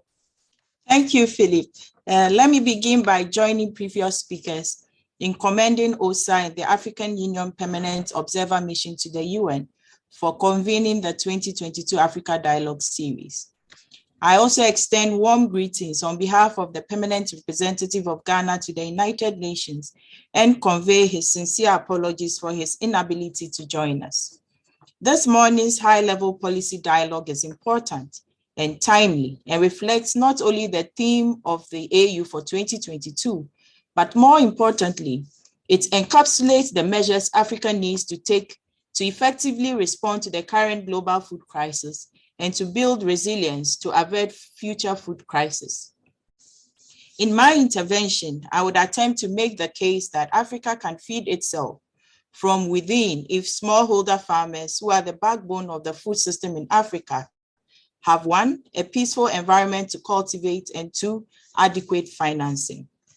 As shown during last year's UN Food Systems Summit, global food systems are failing to produce the foods that are needed to provide affordable, healthy diets for everyone. At the same time, they are driving degradation of the natural environment, undermining future productivity, and eventually the well-being of humanity. In Africa, smallholder farmers, their families, and communities constitute the core of our food systems, and consequently, they are indispensable to achieve food and nutrition security and sustainable development on the continent. Some 250 million smallholder and subsistence farmers make up the agricultural factor across Africa, contributing up to 70% of the food supply. However, the majority are without the resources and support they need to reach their agricultural potential. They are also the custodians of ecosystems and biodiversity that are critical for sustainable food production, enhanced nutrition security, and improved livelihoods. And despite the importance they have in approaching food systems holistically, smallholder farmers in Africa face a big challenge. They systematically record lower average productivity and average incomes compared to larger food producers. In the wake of the impact of the COVID-19, which has been exacerbated by the Ukraine war, nations across the continent have been turning to technology as a way to revamp the productivity of African smallholders. It is the only way to go. Technological investment in smallholder agriculture have the potential to increase food production and reduce poverty across Africa. But in order to play that transformative role, two preconditions are needed. That is peace and financing. Durable peace in rural areas is a critical precondition for sustainable agriculture. Achieving peace and stability is crucial for the socioeconomic empowerment of smallholder farmers. Conflict impacts food security by limiting production capacities due to instability. In turn, this reduces income perception of smallholder farmers, making them more vulnerable from a socioeconomic perspective, but also more prone to lose trust in their institutions. At the same time, food insecurity leads to displacement of people in search of ways to subsist, which in turn may lead to unrest and conflict. It is important to remember that the interlinkages between conflict, food insecurity, and malnutrition in Africa can easily trigger a vicious cycle. It is therefore our responsibility to take the necessary steps to prevent such cycle from being unleashed. Global emergencies, including climate change, alongside conflicts and natural disasters, are driving increases in food insecurity and malnutrition, with more than 250 million hungry people and 66 million people experiencing acute food insecurity in sub-Saharan Africa in 2020. Against this background, the global geopolitical challenges that the world is undergoing could become a trigger of this vicious cycle, breeding further conflict and social unrest. As highlighted by the AU's theme of the year and the theme of the ADS 2022, resilience is a key factor that can play a critical role in the nexus between humanitarian support, sustainable development, peace and security of Africa, in order to prevent the situation from descending into a vicious cycle. Resilience is also the absolute key word in preserving and sustaining the gains in food systems. Healthcare and social protection of the most vulnerable populations of the world, including the women, youth, IDPs, and people with disabilities. Needless to say that smallholder farmers are the key factor in this dashboard of challenges, and therefore our efforts should focus on strengthening their resilience. A key element in promoting this resilience is ensuring access to sustainable financing for the agricultural sector in Africa. Therefore, access to finance is the game changer. Financial services for smallholder farmers and rural, medium, small, and micro enterprises are critical to achieving financial inclusion goals and consequently food security. The banking sector sees the potential growth that derives from extending financial services to these unbanked clients, but they need to adapt their traditional approaches to capitalize on opportunities in rural areas. Multilateral financial institutions and banks need long-term strategic commitment to think beyond product development only, and to promote changes in credit assessment, staffing, and operating models in order to adapt to the specific needs of rural areas and smallholder farmers. Africa is home to 1/4 of the world's farmland, yet it generates only 10% of all crops produced globally. Most farmers are operating at just 40% of their potential capacity. Giving them access to sustainable financing is the first necessary step to enable them to undertake the investment needed to increase their productivity. Furthermore, without financial access, and sufficient yearly earnings, many farmers may lose up to 50% of their annual potential income because they don't have quick access to cash to afford household expenses all year. Sustainable and well-designed access to financial services is the key to provide small-scale farmers with all of the tools they need, including a full range of financial services to sustainably improve their crop yields, reduce hunger, and meet their daily needs. In addition, this would eventually lead to increases in productivity, which would allow African countries to meet the growing demand for food in their internal markets and abroad. There is still a long path ahead of us.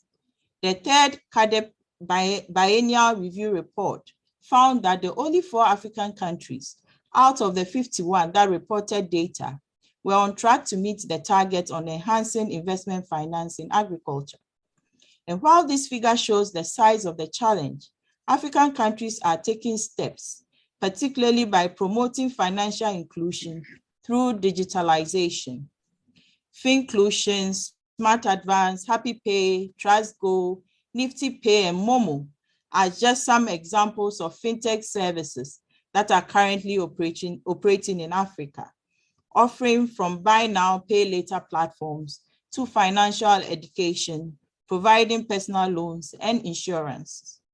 In Ghana, the Ministry of Finance launched, with the support of the African Development Bank and AGRA, the Ghana Incentive-Based Risk-Sharing System for Agricultural Learning, which is known as GRISAL.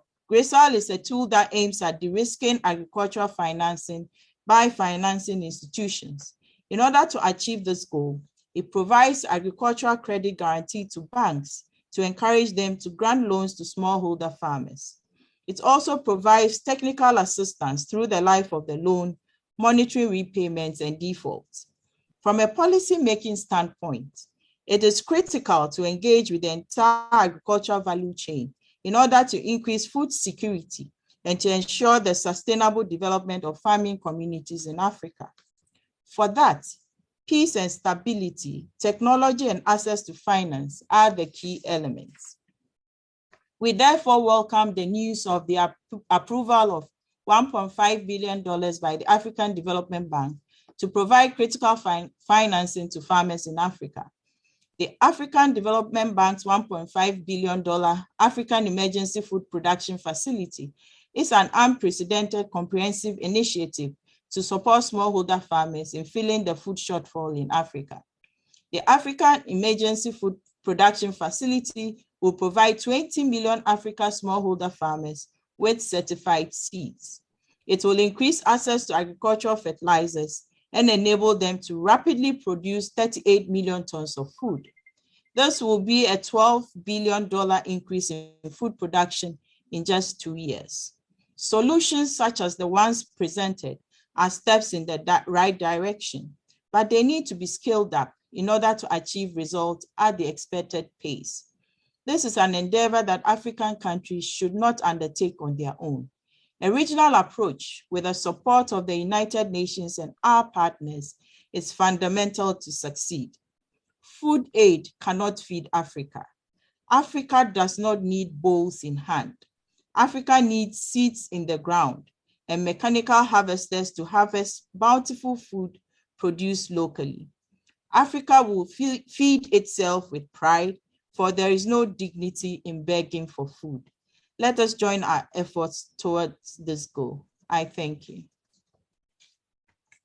Thank you very much, Caroline, for this very rich statement on policy proposals to increase resilience of smallholders. And you've again made the point of the importance of the smallholders, not only for food security, but also for environment protection. And you brought also an interesting dimension, which was not brought before, was the issue, which is the issue of investing in peace, in particular in rural areas.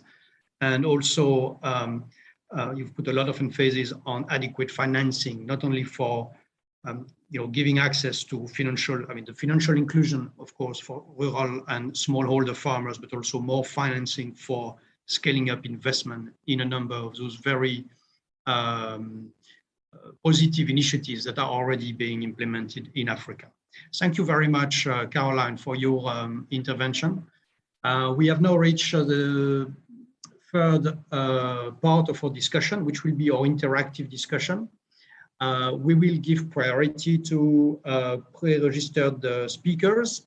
And of course, we are taking all your questions. So if you have any question, please, you can either request the floor or send it into the chat, and I'll be conveying your message to the panelists. So maybe starting first with a pre-registered speaker, I think we have Mrs. Beatrice Kaguba, who is Executive Director of the Africa Women Agribusiness Network. Beatrice, if you're with us, you have the floor. Thank you, moderator. And I also join the previous speakers in thanking the organizers of this session that is very, very important. I, of course, also observe all the protocols and respect all the excellencies in the room. And my interaction and my intervention will be very brief, because everything that needs to be said has been said. And being on the ground and working with women and youth in agribusiness, I'm very happy, because this is my second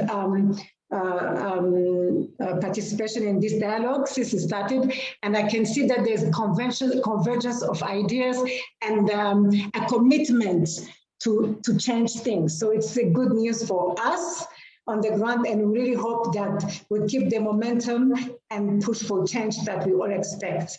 The mindset cannot be expected, the change of mindset cannot be expected from the field, only from the small scale or for other organizations. But I think the mindset has to be also be focused on or be seen through our leaders who with more political will to change these things, and also through the international donors, and whether it's a multilateral or bilateral, by really, really, really also changing the mindset on agriculture, and the really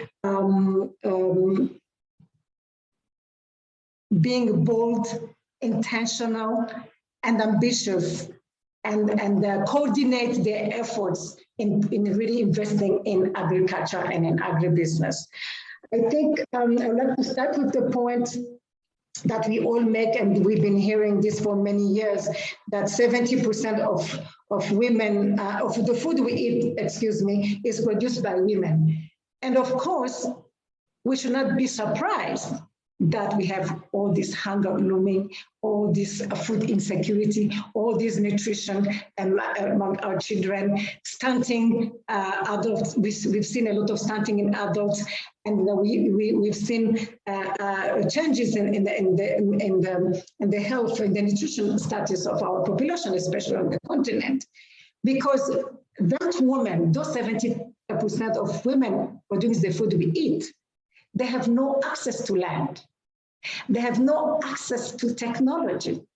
They have no access to finance. Not even finance is a big word, to affordable and accessible finance for them. They have no access to skills. They have no access to healthcare around there and where they sell their goods. They have no access to proper market. They have no access to, the list is long, everyone is busy. So if this is, and this is the figure that we all have, and I think all will agree, if that description of that woman, those women, 70% are producing food that we eat, we should not be surprised that we don't have enough, because they don't even have enough at the household level. So this is why I come back to the second point of the solutions without going to the programs that Madame Semedo clearly indicated, that I think we all agree, at least on this side of the field, that these are the interventions, and very, very, very needed interventions in immediate terms to address. Yeah, and I also want to echo the fact that when we talk about small scale farmers, we forget in the SMEs value chain, we forget the medium enterprises. the missing link. The medium enterprise are the missing link. We should be here really alluding ourselves if we think that small-scale farmers will feed Africa. They will not. They will not. We've been focusing a lot of small-scale farmers, and most of them are women. But in the medium, if we don't focus on the medium and build capacity and provide more finance for the medium enterprise, we will not grow in terms of acreage, in terms of volume, and in terms of innovation. We see a lot of in our network, in our 3,000 members. The young people with university degrees are coming in at different level because they have an advantage of being educated. So we have to pay attention on the medium and invest there, because medium buy from small and they sell to large. And they are the intermediation between two. So when we are delivering on those solutions that we agree absolutely, this is what we are doing on the field, we have to also focus on medium and large. Yeah, and in the diversity, I want to say something about diversity, just to give an example and show how strong the solutions, Madam Semedo, are so relevant to what is happening, we should be doing. We've seen in our members in West Africa, because we have a secretariat in Abidjan in Ivory Coast, our members in Cameroon and Ivory Coast, they have already started making bread from cassava flour, from plantain and arrowroots. In Côte d'Ivoire, in Abidjan, there is a small bakery in Trècheville that makes bread out of cassava and cocoa. So there are really innovation coming, and they're young people. So but they are small inside and fragmented. So we need to look for finance to scale up. Access to market, again, Madam Semedo said that this is what we are doing also on the field. I just want her to know that we are now conducting a series of training with FAO East Africa on 90 young women entrepreneurs in Uganda, Kenya, and Rwanda. And all we are doing it on digital platform, AYA platform with FAO and One Africa. We are now onboarding those young people. They were under 35, and they are doing amazing things, bringing innovation in their sector. But again, small in size and scaling up. So we need to really, when it's projects like that are working, I think they need to be given more resources to scale up. And lastly, I would want to really echo what Ambassador Olof Skog said. Enough is enough. Yeah, we have to, this call for action, we have to be ambitious, intentional, and bold. And we have to urgently mobilize impact investments in food systems. Yeah, we also have to engage very strongly with the private sector in the food system. In the food value chain system, big multinational companies are the ones growing at the large scales. Unless we sit down with them and engage with them, so they will be able to work with small-scale farmers, because they are the ones who will be able to have money in the research.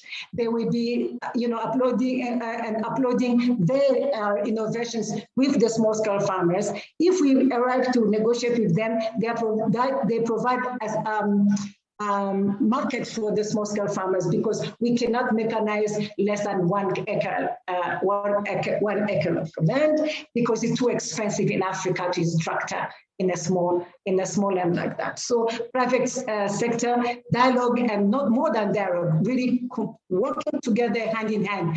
Public sector and private sector is very important to build strong food system. And when it comes to gender equality, I think we are well placed to say that, because we are focusing on women and young women, and nutrition and food security start at the household level. So we really have to start there with the basic, when we also in parallel reinforcing capacity for small scale, medium scale is very important, come back to that, and large scale. I will stop there. Thank you. Back to you, moderator. Thank you very much, Mrs.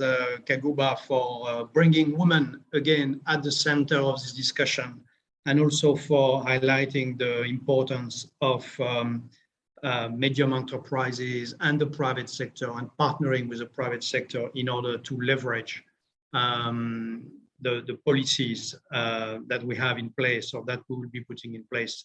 Thank you very much. We have received a number of questions from the floor. I don't see anyone having raised his or her hand. So maybe what I'll do, I'll maybe read those 3 questions and ask the panelists maybe to answer some of the questions. The first one is about the issue of local peace that was brought in by the Deputy PR from Ghana. Who do we expect to protect the interest of the smallholder farmers and ensure their local peace, and how will those protectors be compensated? That's the question. The second question is about financial inclusion. And again, there were some examples given earlier, especially on fintech. But the question is, what strategies have been adopted to ensure effective financial inclusion? And then the third question is about subsidies and what impediment, I lost the question, one second, I had it here. I think the question was about what impediment has food subsidies in developed countries on Africa's desire to achieve food sovereignty. So is there any of the facilitator, would you like to take up any of those 3 questions? I think I can reply to the, could be the one on subsidies. Mm-hmm. Although indeed what we have in this moment, that we are providing subsidies, and it's enormous, it's 500 billion, if I'm not wrong, in subsidies to produce food, but with not being in a sustainable way. What we are promoting, and FAO has a study with UNEP and UNDP to see if we reconvert those subsidies in a way that we can promote sustainable agriculture, that we can bring the farmers to produce locally, to produce nutritious food, and to produce locally, we can really reduce food insecurity. We can increase the benefits of African smallholders, because they will be producing, they will be connecting to the market. And this is how we see we can transform the subsidies, what I can say have been harmful to the production, and transform them in a way to create well-being, livelihoods, and resilience to African and women farmers. Thank you, Maria Elena. Would any one of the panelists, or maybe Christina as well, if you want, step in on the 2 other questions, the one on peace and the one on financial inclusion? Yes, thank you, Philip. Allow me to make some comments regarding peace and security. I do believe that today, as we speak, it's clear for everybody. If we want to deliver durable peace, you'd better deliver development. It's the only way to deliver durable peace. Everybody knows how instability disrupts local production, disrupts smallholder farmers, and disrupt, of course, market and prices. Everybody knows. So in the package addressing peace and security, we need to factor in development, which means that when we look at Africa and we try to analyze what is the root cause of this increasing in instability, if we squeeze the orange, Philip, we'll notice that at the end of the day, is the absence of the state. And a deficit in terms of providing social services, a deficit in terms of providing public goods.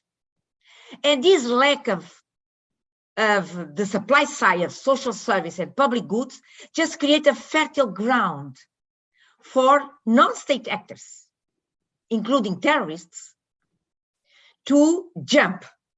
And you have situations in West Africa where non-state actors have started providing these social service and public goods. Of course, peace security is critical in this equation. And if we want to deliver durable peace, let's deliver development in a very inclusive way. Regarding effective financing, we need also to admit that as we speak, Philip, financial exclusion has been the rule of the game. Financial exclusion, and we need to say it, financial exclusion has been the rule of the game. And we need to be, how can I say, you need to be able to distinguish between policy measures to address what we call monetary poverty and policy measures that need to be crafted to address non-monetary poverty.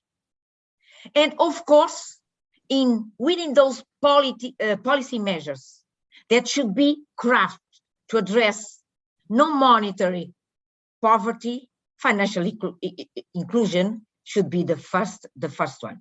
So, and I do believe that in the case of African governments, and from a policy-making standpoint, we need to create enabling environments. We need a stronger political will to draft national financial systems so that there are risk-sharing tools that will deliver financial inclusion. Back to you, Philip. Thank you very much, Christina.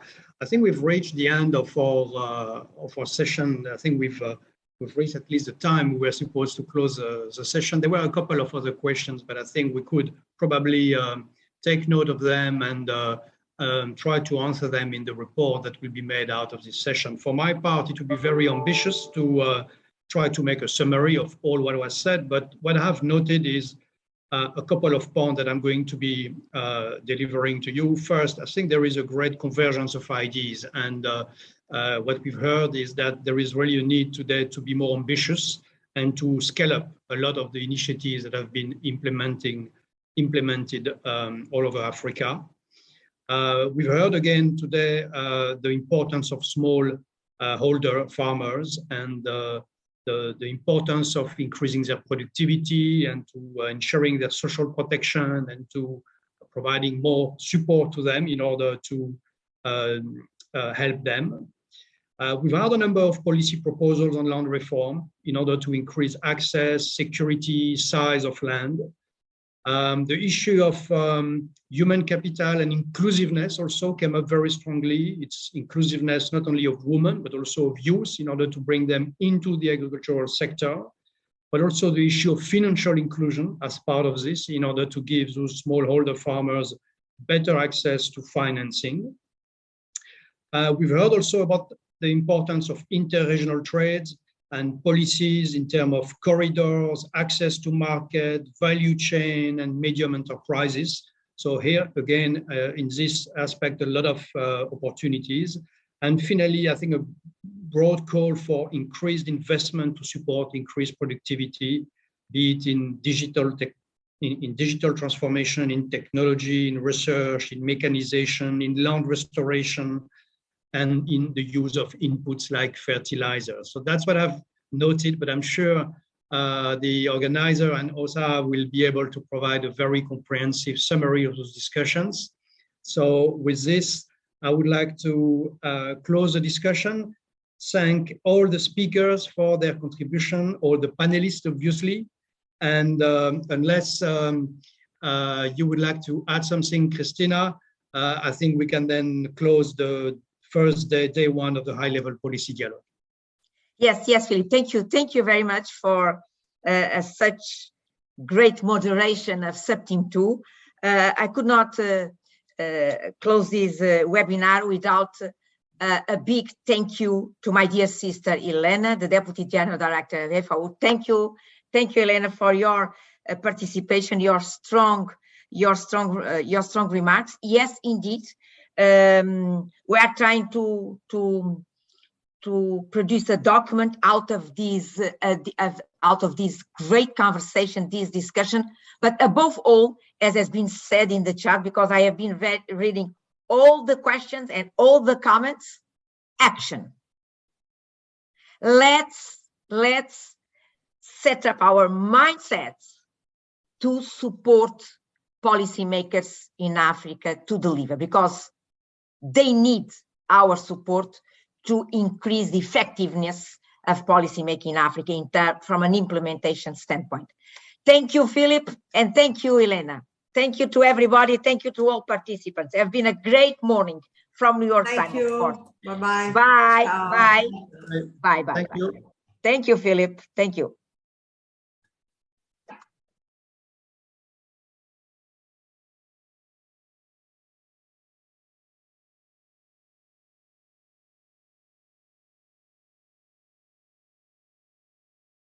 Recording stopped.